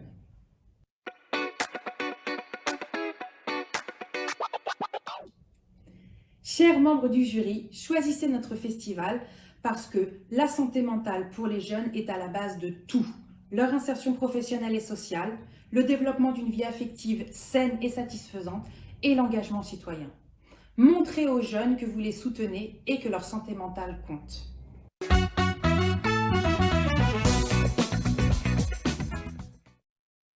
Et merci Clémence, qui nous fait le plaisir d'être avec nous ce soir. Et donc Clémence, pareil, même question pour les autres. Quelles sont les nouveautés ou peut-être des petites évolutions depuis le tournage de cette vidéo? Beaucoup de nouveautés. Il se passe énormément de choses chaque jour. Et donc, à plus forte raison, depuis notre première candidature au concours. Déjà, on a le lieu et on peut l'annoncer et on est très fiers de l'annoncer. Le festival va se dérouler dans un tiers-lieu qui est en co-gouvernance Yes We Camp et Aurore Asso. Je vous invite à regarder cette structure qui s'appelle les Amars à Paris. Je vais faire un petit peu court parce que je sais que le temps est compté, mais je vous invite vraiment à regarder ce projet et on est extrêmement fiers et extrêmement honorés d'être donc programmés chez eux. Également, notre comité scientifique a été constitué, donc on a de belles personnalités qui l'ont rejoint. Le nom du festival définitif a été déterminé puisque Synapse était un nom de code que la boomeuse que je suis avait choisi. Et en fait, le festival s'appellera Facettes pour évoquer les différentes facettes des personnes et les différentes facettes de la santé mentale. J'espère que vous aurez compris à travers ma vidéo qu'on s'adresse du sujet au sens large.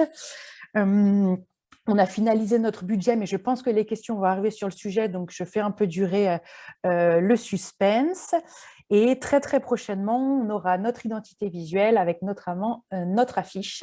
Et on participe à notre premier événement partenaire ce samedi à Paris. Et j'ai à cœur également de le mentionner, puisque c'est notre partenaire, la Maison Perchée, donc je vous invite aussi à regarder le travail, qui organise son forum des amis à l'occasion des Journées mondiales de la schizophrénie et de la bipolarité.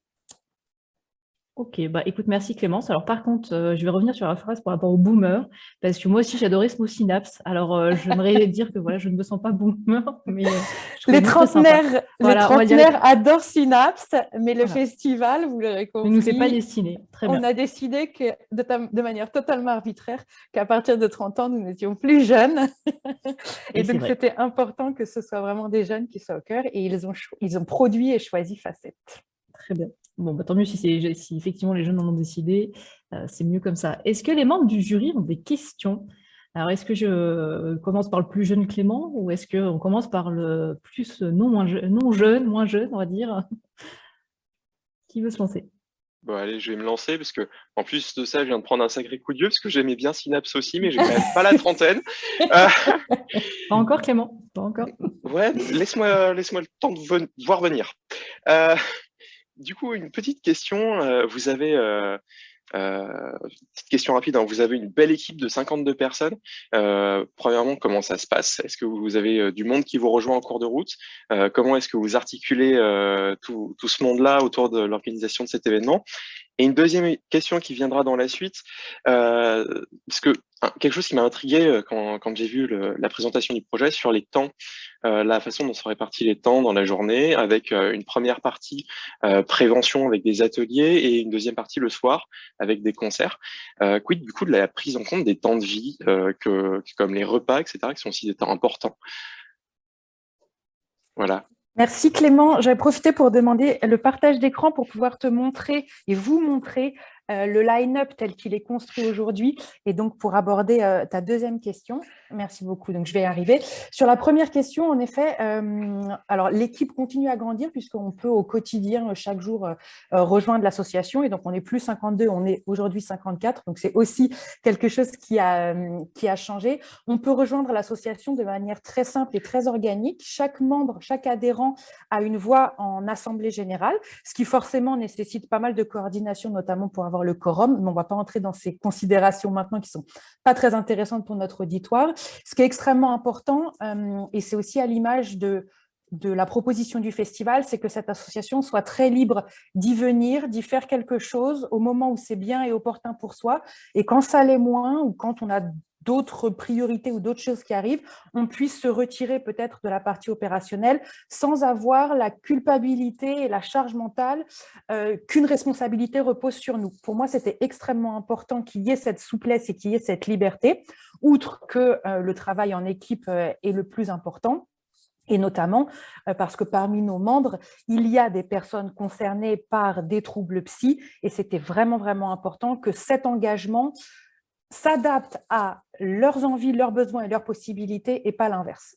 Donc, en effet, on a une grosse communauté d'adhérents que l'on anime aujourd'hui avec un Slack, avec des visios, avec une newsletter et puis des rencontres, mais beaucoup se fait en virtuel parce que notre communauté est partout en France, et vraiment partout en France. Et j'aime bien même un peu me la péter en disant qu'on a aussi une personne en Inde, en Sardaigne, au Danemark. Mais voilà, donc on essaie d'avoir quelque chose du plus inclusif possible. Même au-delà de la France, donc, parce que si je puis dire. Exactement. Et d'ailleurs, c'est important pour la suite du projet aussi, puisque, mais peut-être qu'il y aura une question là-dessus, on vise un essaimage national. Et donc, c'est vraiment important que ce ne soit pas une initiative parisiano-parisienne.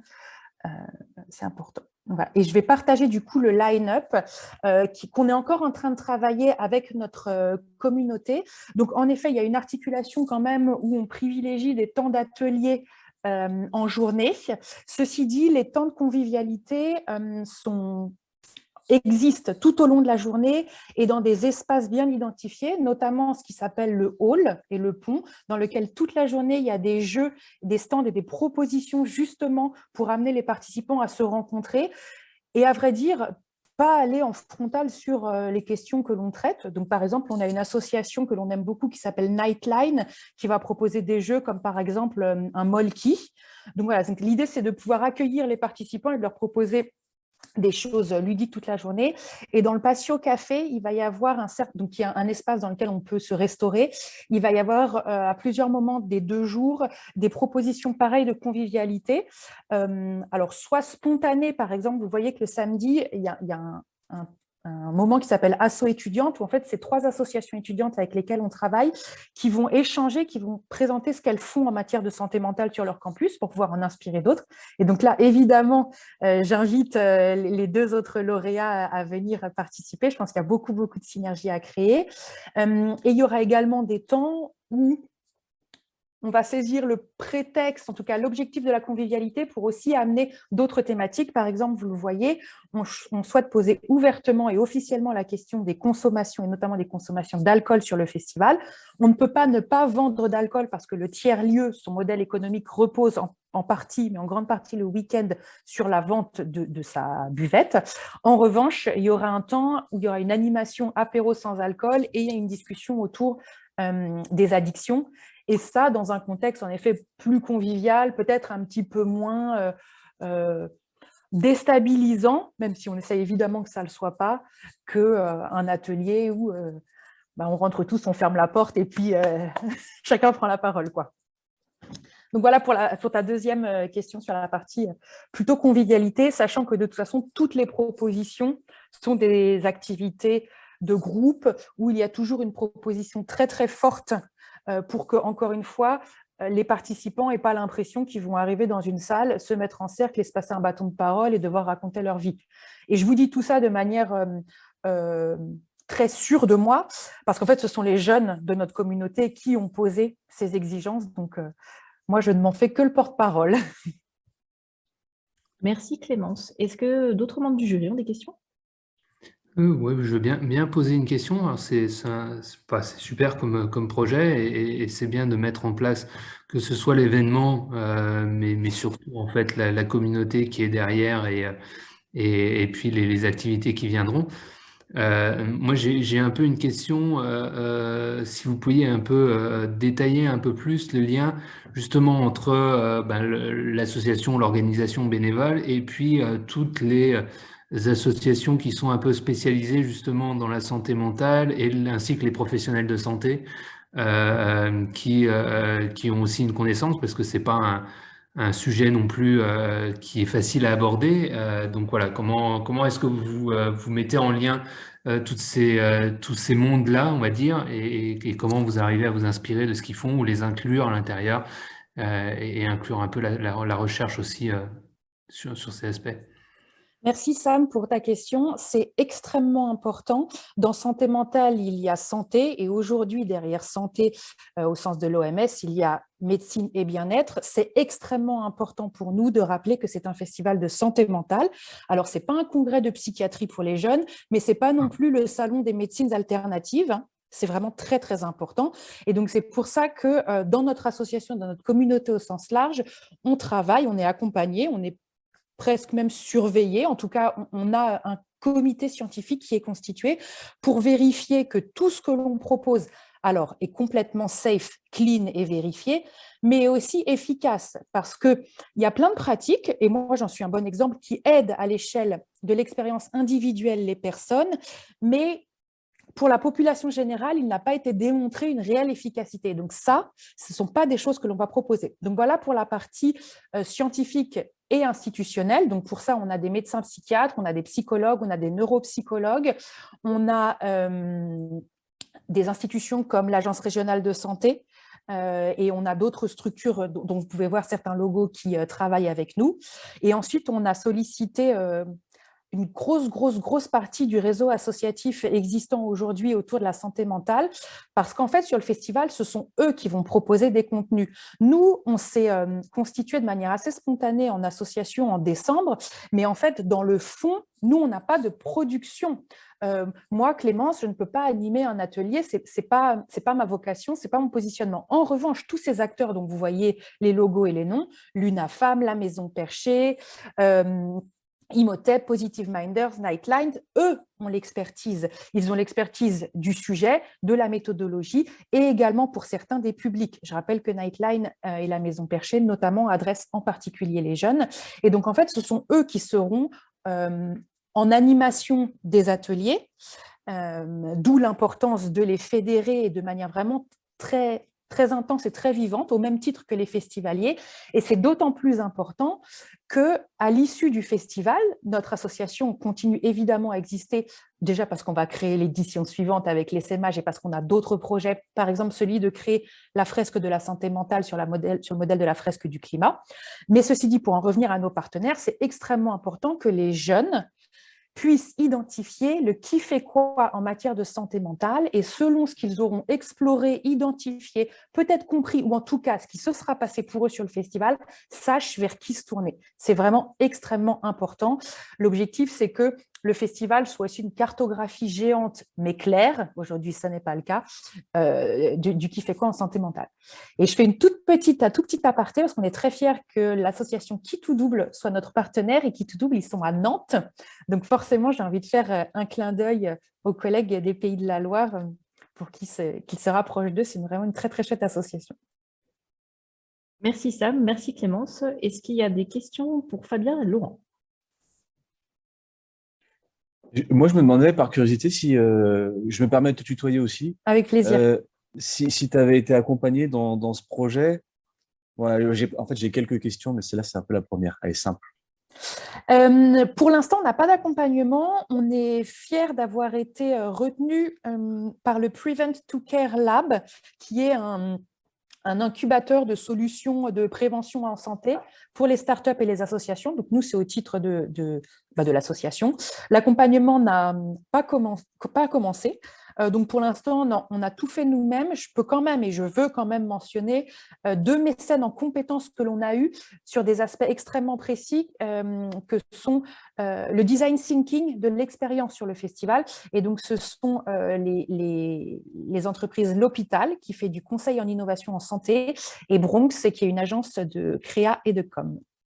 Voilà pour l'accompagnement aujourd'hui. Et à l'issue de la finale, il y aura ici l'accompagnement d'Alexis de Bordes. Et oui, et on en est vraiment content puisqu'on a des gros enjeux. Forcément, on est une nouvelle association non professionnelle, comme vous l'avez compris, avec des regards qui sont de plus en plus tournés vers ce que l'on fait parce que ça plaît beaucoup.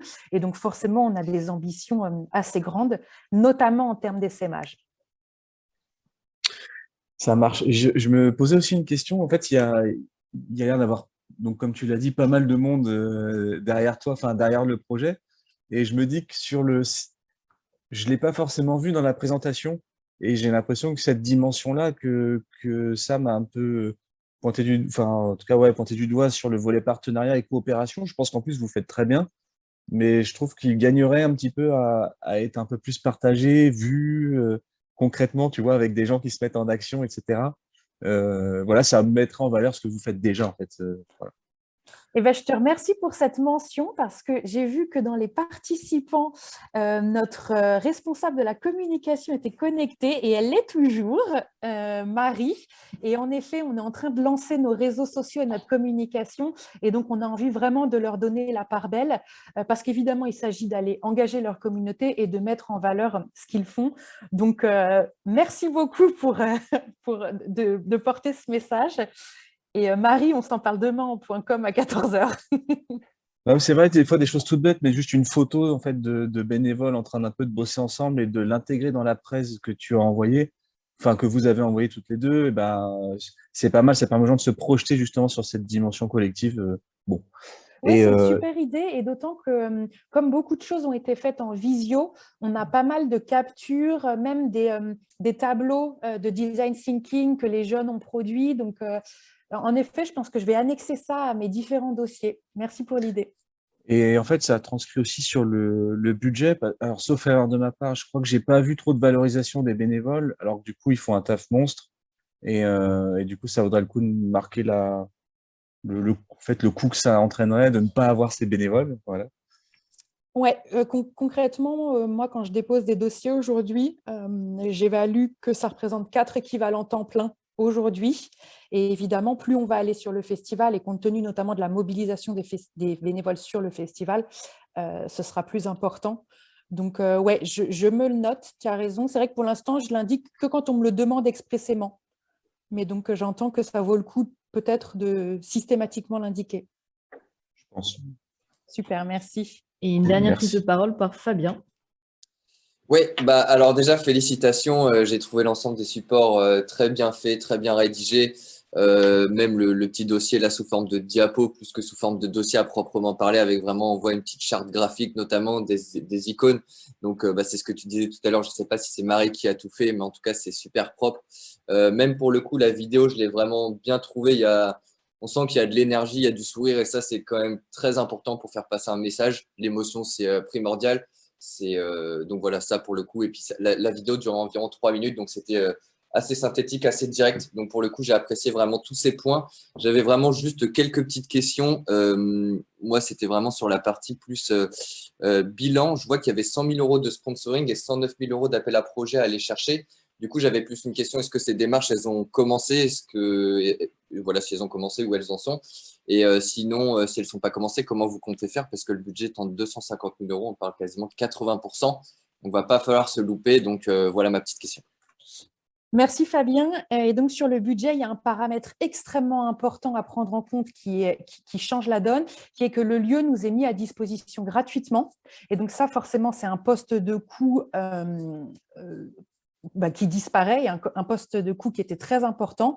Également, on a retravaillé notre positionnement en direction artistique. Et d'ailleurs, je vais vous montrer un petit peu la slide qui parle de la programmation, mais sans trop vous en dévoiler, parce que je sais que Marie a envie que vous alliez vous abonner à notre compte Instagram pour pouvoir suivre la révélation. Donc, je ne vais pas tout vous dire. Donc, on a quand même travaillé à réduire au maximum le budget. C'est pour ça que dans la vidéo, je vais vous parler d'un minimum de 50 000 euros. En gros, entre 50 000 euros et 100 000 euros, on sait faire une belle première édition. Concrètement, aujourd'hui, comment on finance? Par des appels à projets auxquels on a en effet répondu. Alors, pour tout vous dire, on a des machines de guerre en matière de dossiers de demande de subvention dans l'équipe. Donc, je pense qu'à peu près toutes les fondations d'entreprises qui existent, on y a répondu. Et d'ailleurs, pour les copains des autres associations, j'ai un fichier Excel que je vous partage avec grand plaisir pour vous éviter de faire la recherche Google à laquelle je m'adonne parfois la nuit. Donc, il y a tout ce travail qui en effet est fait. On a la Ville de Paris et l'ARS Île-de-France qui nous ont manifesté leur intérêt. Maintenant, il faut que ça se concrétise et surtout dans quelle mesure. Et puis, on a notre crowdfunding qui va être lancé à partir de la mi-mai. Et le crowdfunding est extrêmement important également pour engager la communauté, d'autant que le crowdfunding, on vise pas les jeunes bénéficiaires du festival, pas les festivaliers. C'est un festival qui sera gratuit, donc ça n'aurait pas trop de sens en fait que eux soient notre cible, mais tous les proches aidants, en tout cas toutes les personnes qui veulent que ce festival existe. Et donc là, finalement, on va beaucoup parler à des parents, à des professionnels de santé, à des proches, etc. Des jeunes aussi, bien évidemment, mais en tout cas, c'est pas notre cible sur le crowdfunding. Donc voilà pour la partie financière. Et j'insiste sur le fait qu'on travaille vraiment au maximum à limiter les coûts, parce qu'on sait qu'on a beaucoup de choses à prouver sur cette édition. De manière assez paradoxale, personne ne nous attend, mais on a beaucoup de choses à prouver. Donc voilà, donc il ne faut pas qu'on la mette en péril parce qu'on attend des sommes trop importantes d'appels à projets dont l'issue est finalement jamais certaine. Ok, ça marche. Et après, donc, je vais t'embêter avec deux toutes petites remarques sur le dossier. Comme je disais, elle était vraiment très bien, etc. Il y a juste une slide qui m'a un peu perturbé parce que il y a 3 datas qui sont données. Il y en a une, vous mettez 3/4, puis celle d'après, vous mettez 24%, et puis celle d'après, vous mettez 2/3. Donc, je trouvais ça juste bizarre que tout ne soit pas mis en pourcentage, par exemple, ou autre. Et juste à la toute fin aussi, vous mettez un lien vers votre site. Alors, vous mettez qu'il n'est pas sorti. Normalement, il sort, si je ne dis pas de bêtises, dans quelques semaines ou quelques mois sur la roadmap. Et du coup, en fait, je suis tombé sur un Notion. Donc, voilà, juste ces petits points-là. En fait, le Notion, c'était notre mini-site que l'on a très rapidement produit pour avoir une existence web et qui maintenant est désactivé normalement si tu recliques sur le lien. Et en effet, le vrai site web pour lequel on a acheté le nom de domaine est sorti. Et merci pour ta remarque sur les datas. Parce que, en fait, moi, je trouvais ça sympa de créer de la diversité dans la manière dont elle était présentée. C'est ce que je me suis dit. Et en fait, ce que je me suis dit aussi. C'est le contraire. Non, mais après, c'est des points de vue, de toute façon. Mais je me suis dit aussi, justement, que c'était une façon de faire un petit peu une présentation différente. Donc, pas de souci avec ça. Ouais, c'est ça. Merci beaucoup, en tout cas. Et je suis vraiment ravie d'avoir pu présenter l'association et aux côtés des 2 autres super projets. J'ai déjà commencé à leur envoyer des messages en proposant qu'on fasse des trucs ensemble parce que je pense qu'on est quand même tous les 3 dans la même dynamique. C'est aussi ça, voilà, la mutualisation des bonnes idées. Eh bien, merci à toutes et tous pour vos projets, au jury pour les questions. Donc maintenant, je vais inviter donc, dans une conversation à part sur Teams les différents membres du jury pour confirmer donc, le podium qui a été proposé. Donc, c'est la fameuse phase de délibération du jury dans le lien Teams qui vous a été envoyé. Et cette animation sera faite par Samuel, le président, puisque moi, je reste animée, puisque pendant que vous allez délibérer, on va prendre des nouvelles d'un des projets lauréats de l'agitateur en 2021, l'association Last Dance.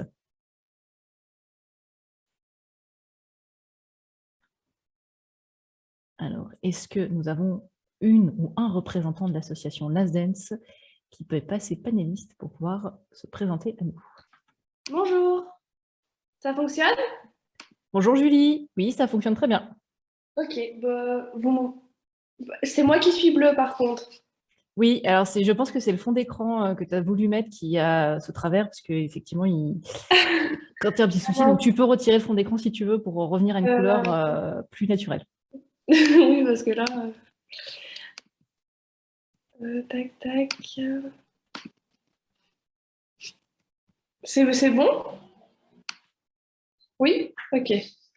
Alors, bonjour tout le monde. Déjà, bravo à tous pour tous vos projets que vous proposez. C'est super. Il y a juste le premier où j'ai loupé une petite partie, donc je n'ai pas tout compris. Mais en tout cas, bravo à tout le monde. Donc, du coup, je suis l'association Last Dance. Je suis la représentante parce que je suis la secrétaire et j'étais disponible aujourd'hui pour venir raconter un peu ce qu'on a pu faire grâce à ce concours. Du coup, on avait participé l'année dernière à l'appel à projet qu'on a remporté en deuxième position. Donc, du coup, on était tous super contents. Donc, déjà, l'association Last Dance, nous, qu'est-ce qu'on fait? On est une association caritative de danse. En fait, on monte des spectacles dont les bénéfices sont reversés à des causes qui nous tiennent à cœur. Donc, on avait pu danser déjà pour le SIDAction en 2018, pour le centre Léon Bérard, c'est pour les cancers pédiatriques, c'est à Lyon, pour le Téléthon. Et avec le concours de l'agitateur, on a pu financer notre dernier spectacle qui était également au profit du SIDAction. Donc, du coup, nous, on est juste une petite association d'une dizaine de jeunes étudiants. On est tous amis, on s'occupe de tout dans notre association. On avait du coup participé l'année dernière un peu sur un coup de tête, un coup de chance. On est tombé sur l'information, puis on s'est dit pourquoi pas, mais on n'y croyait pas vraiment. Donc on a rempli le dossier et on a eu l'agréable surprise finalement d'être sélectionné et puis après voilà, d'avoir la subvention. Donc c'était déjà, je ne sais pas comment vous l'avez vécu, mais nous on l'a vécu. Ça nous a vraiment unis, cette démarche de devoir inciter les gens à voter, à partager le concours. Je ne sais pas vraiment pour vous, mais nous, ça nous a tous rapprochés. Et du coup, pour rentrer dans le projet, il y avait déjà une cohésion en plus qu'on n'avait pas forcément eu pour nos autres projets d'avant. Donc bon, voilà, c'était super cool ça. Et du coup, après, avec le financement, nous, on avait reçu 4 000 €. Étant donné que on n'a pas de fonds, vu qu'on reverse absolument tout, on garde juste le strict minimum pour payer nos frais de banque, etc. On n'a jamais d'avance pour pouvoir payer nos spectacles et pour les spectacles d'avant, on avait dû faire du sponsoring, etc. Et c'est vrai que avoir la subvention de la SMERA, pour nous, c'était vraiment une chance parce que déjà, c'était un gain de temps énorme. Il n'y avait pas besoin de faire toutes ces démarches qu'on avait eu à faire avant et d'avoir un budget aussi cric-crac qu'avant. Du coup, on s'est dit, il n'y aura peut-être pas toujours des appels à projets, on n'aura peut-être pas toujours la chance de gagner. Donc, on a essayé d'investir de manière intelligente avec cet argent. Et du coup, ça nous a permis en fait de financer tout ce qui va être éclairage, etc. Pour pas avoir à louer à chaque fois. Et du coup, c'est quelque chose qu'on n'aura plus besoin de prendre en compte dans les budgets pour les prochains spectacles. Et du coup, c'est vraiment un souffle pour notre association, en tout cas, de ne pas avoir à se poser cette question. Et je pense que pour vous aussi, ça sera vraiment un souffle d'avoir un financement. Parce que quand même, quand on peut se concentrer sur l'essentiel, plutôt que toutes ces questions d'argent, ça fait du bien. Et puis... c'est vraiment utile, quoi. Du coup, notre projet, c'était de monter un spectacle de danse et de théâtre sur la question du VIH.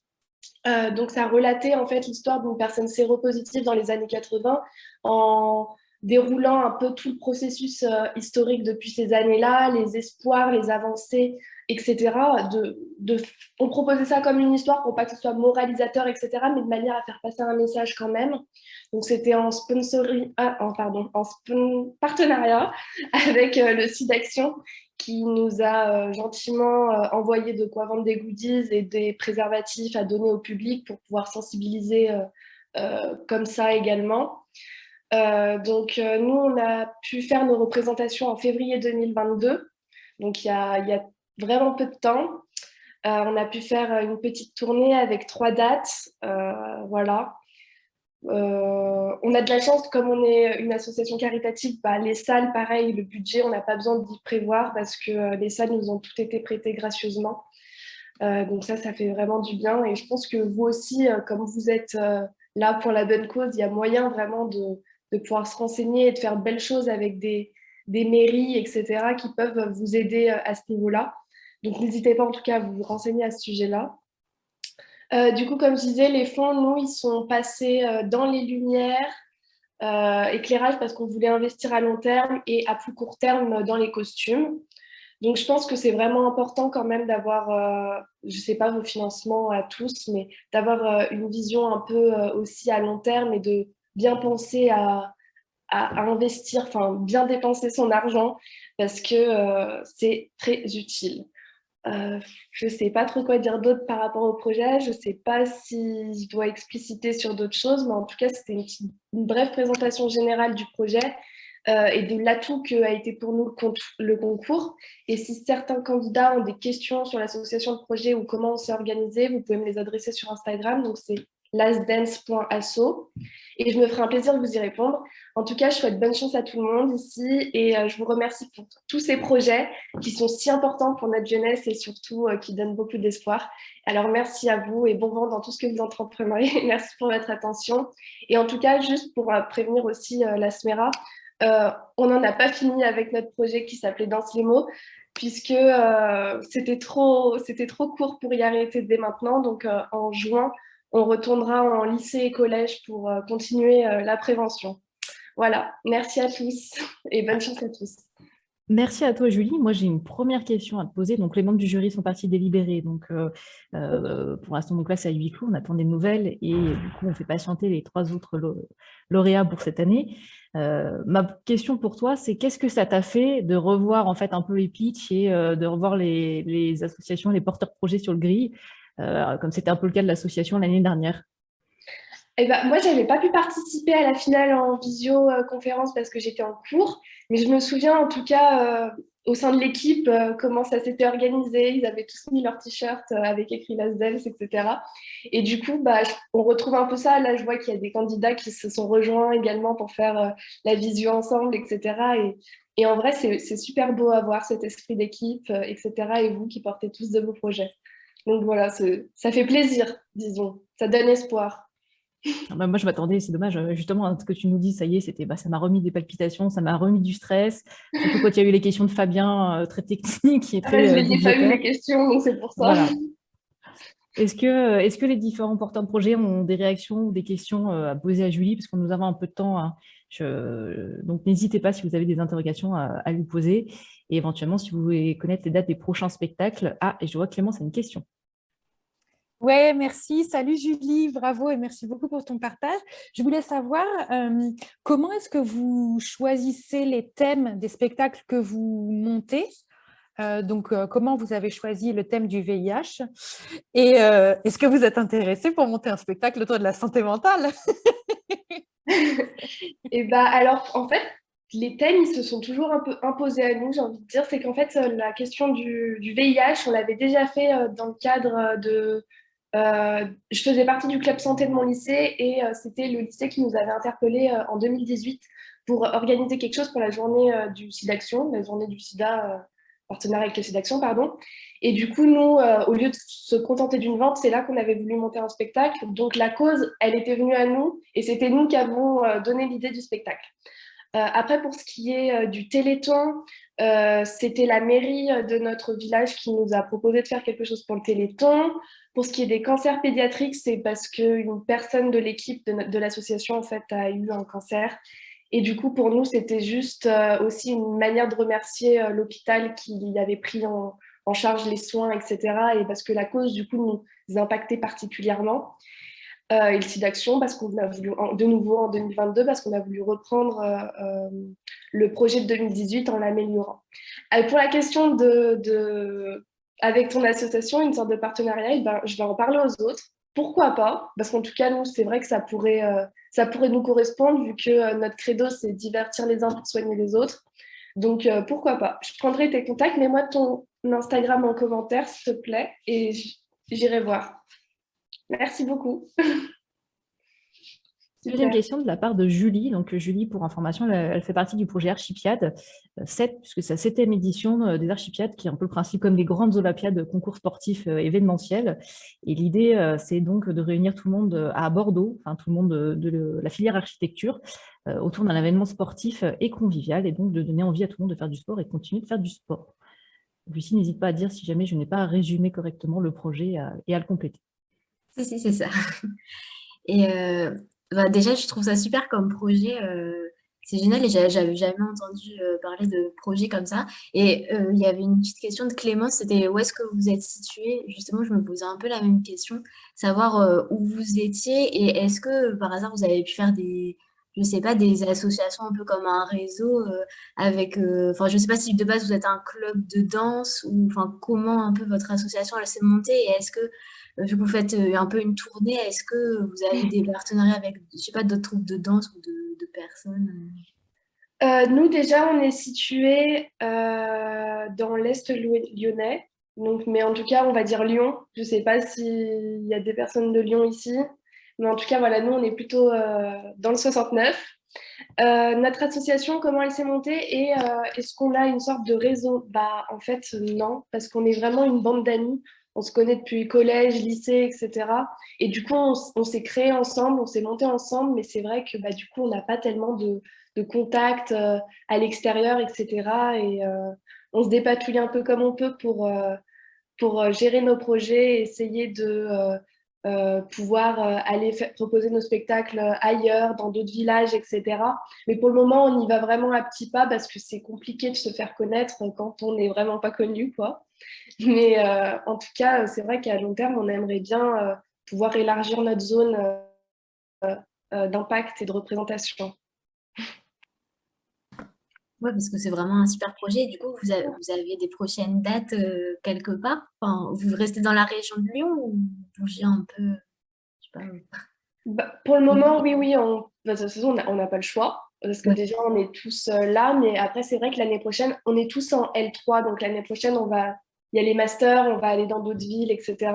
Donc à voir ce que ça va devenir. Si dans nos villes étudiantes, on pourra commencer à implanter la chose pour pouvoir s'y déplacer après. On verra, on se le souhaite, mais pour le moment, on ne sait pas trop. C'est trop cool en tout cas d'être partie juste d'un groupe d'amis et là où vous en êtes aujourd'hui et l'impact que vous avez à travers les spectacles. Merci beaucoup, ça fait trop plaisir. Alors, j'avais vu une main levée du côté de la mayonnaise épicerie. Est-ce que vous aviez également une question, une remarque?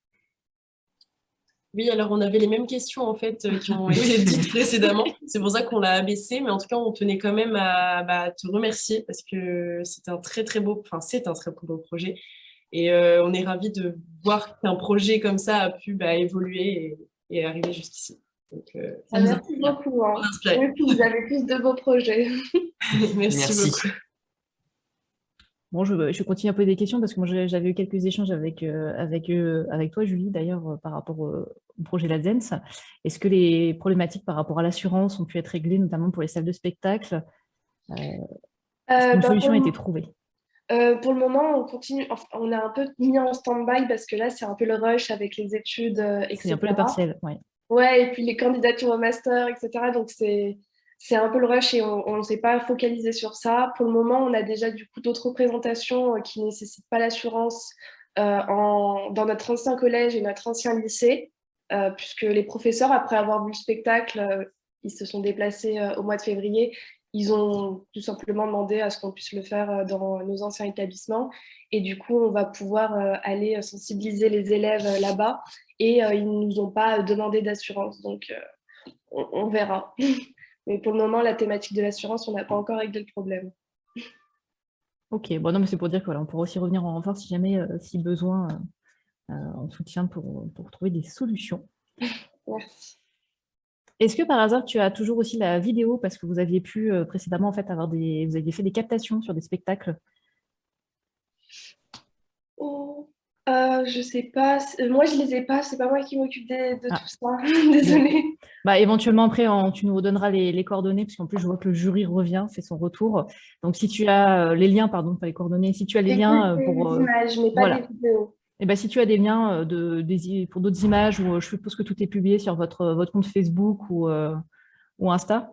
Pas tout encore, mais il y en a quelques-unes. Ok, donc on pourra nous suivre. Donc, n'hésite pas à mettre dans les commentaires de l'événement pour qu'on puisse tous vous retrouver, effectivement, comme tu disais tout à l'heure, les pages sur lesquelles on peut vous suivre.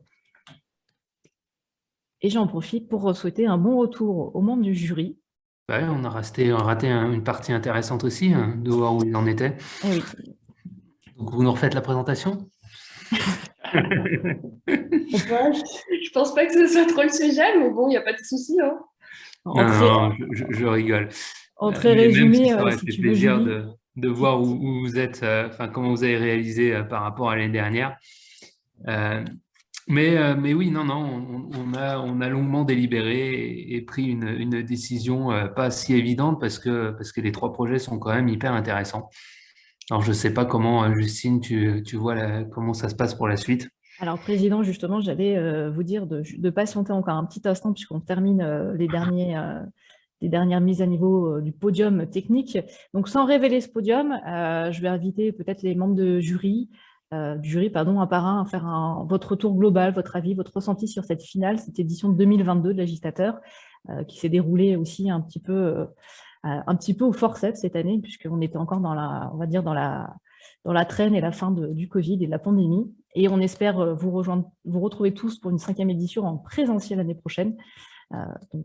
Voilà, donc pour vos ressentis à vous, membres du jury, notamment, je pense à Fabien. Bon, Samuel, tu es un peu habitué maintenant, mais je pense à Fabien qui fait sa 2e édition, et après à Laurent et à Clément, pour qui c'était la 1re édition.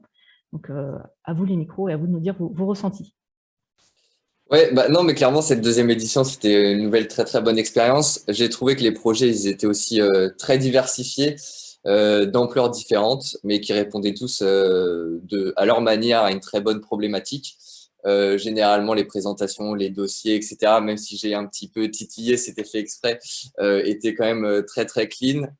Donc, félicitations à tous. Et puis, voilà, vous verrez notre décision prochainement. Comme l'a dit Sam, c'était pas facile. De toute façon, ce n'est jamais des décisions très agréables à prendre, mais voilà, on a réussi à se mettre d'accord et dans tous les cas, ça aidera un petit peu tout le monde. Voilà. La parole à un petit novice, du coup, Laurent, peut-être? Oui, exactement. Donc, c'était effectivement une première. Après, j'ai déjà eu l'occasion de voir des projets. Je trouve ça toujours hyper chouette. Voilà, c'est dynamique, toute l'énergie qu'on peut mettre dans ces projets-là, qu'on fait pour soi et pour les autres. Je trouve ça hyper intéressant. Et puis, je trouve que il y a aussi toute une dimension en fait, d'apprentissage, de se dire la façon dont nous, on a perçu les retours qu'on a fait, et ben, en fait, que ce soit vraiment voilà, des moyens pour vous aussi de mieux mettre en avant les projets que vous faites. Et du coup, j'ai l'impression de me sentir utile, mais vous reconfirmerez ça peut-être un jour. Ouais, merci en tout cas. Merci à toi, Laurent. Est-ce que Clément, petit nouveau aussi, on te laisse la primeur?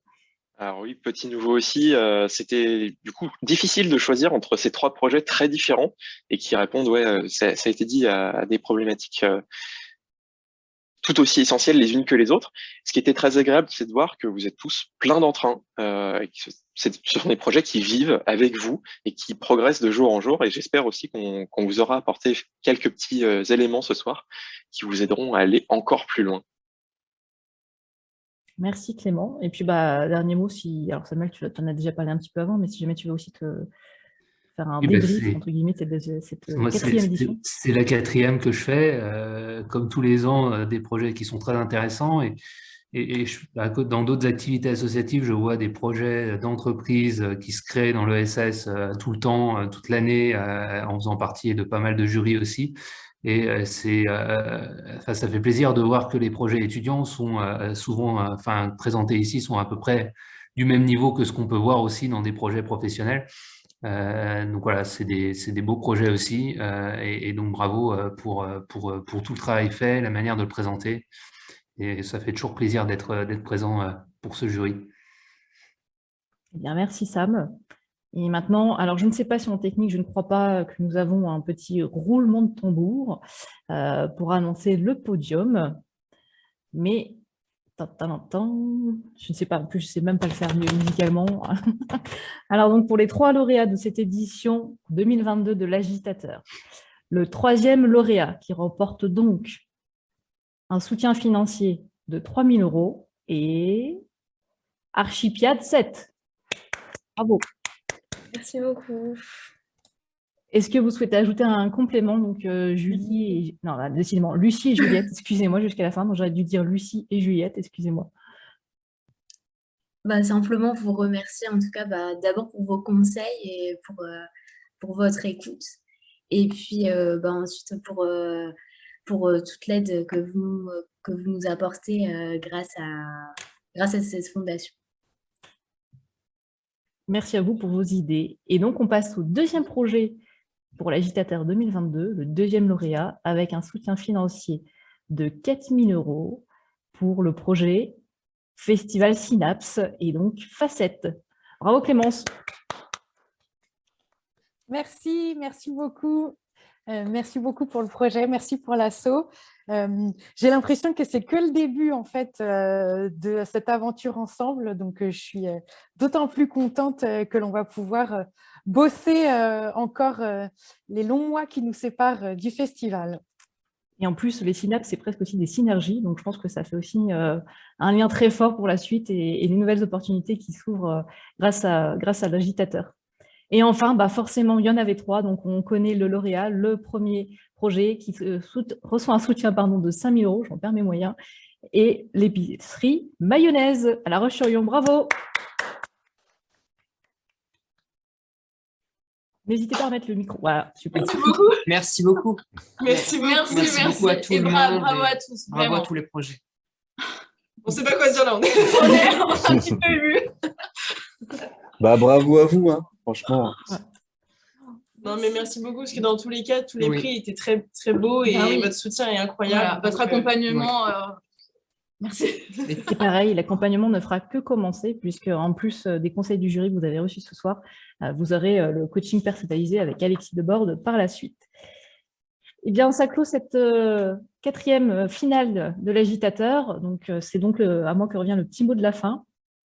Pour vous remercier toutes et tous d'avoir participé. Et surtout, alors c'est un peu moins sympa qu'avec des chèques officiels, etc., mais on voudrait faire une photo souvenir de tout le monde, voilà, de tous les participants, de tous les lauréats. Et voilà. Donc, c'est le moment, en fait, de manière, en plus, il n'y a pas de musique, donc on va juste se regarder et sourire dans le vide, mais voilà, pour montrer, garder un souvenir de cette édition de l'Agitateur 4e finale. Voilà, bravo à toutes et à tous. Et enfin, vient le temps des remerciements. Un remerciement tout particulier donc, à nos membres du jury pour le temps qu'ils ont bien voulu consacrer à l'étude des projets et à cette finale ce soir avec des petits olé olé et des choses de dernière minute à gérer comme tout direct. Et encore une fois, Sophie Comrock nous demande de l'excuser puisqu'elle aurait dû participer à être présente avec nous aujourd'hui. Un remerciement également au coach bénévole, donc Alexis Debord, qui va apporter du temps et du savoir-faire à l'ensemble des projets pour l'année qui va suivre.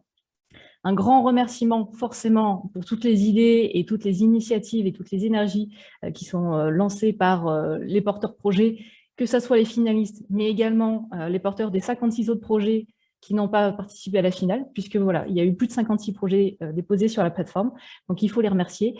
Et enfin, un petit remerciement tout particulier à la régie, donc l'équipe, les petites voix d'avant et puis toute l'équipe technique est venue en renfort.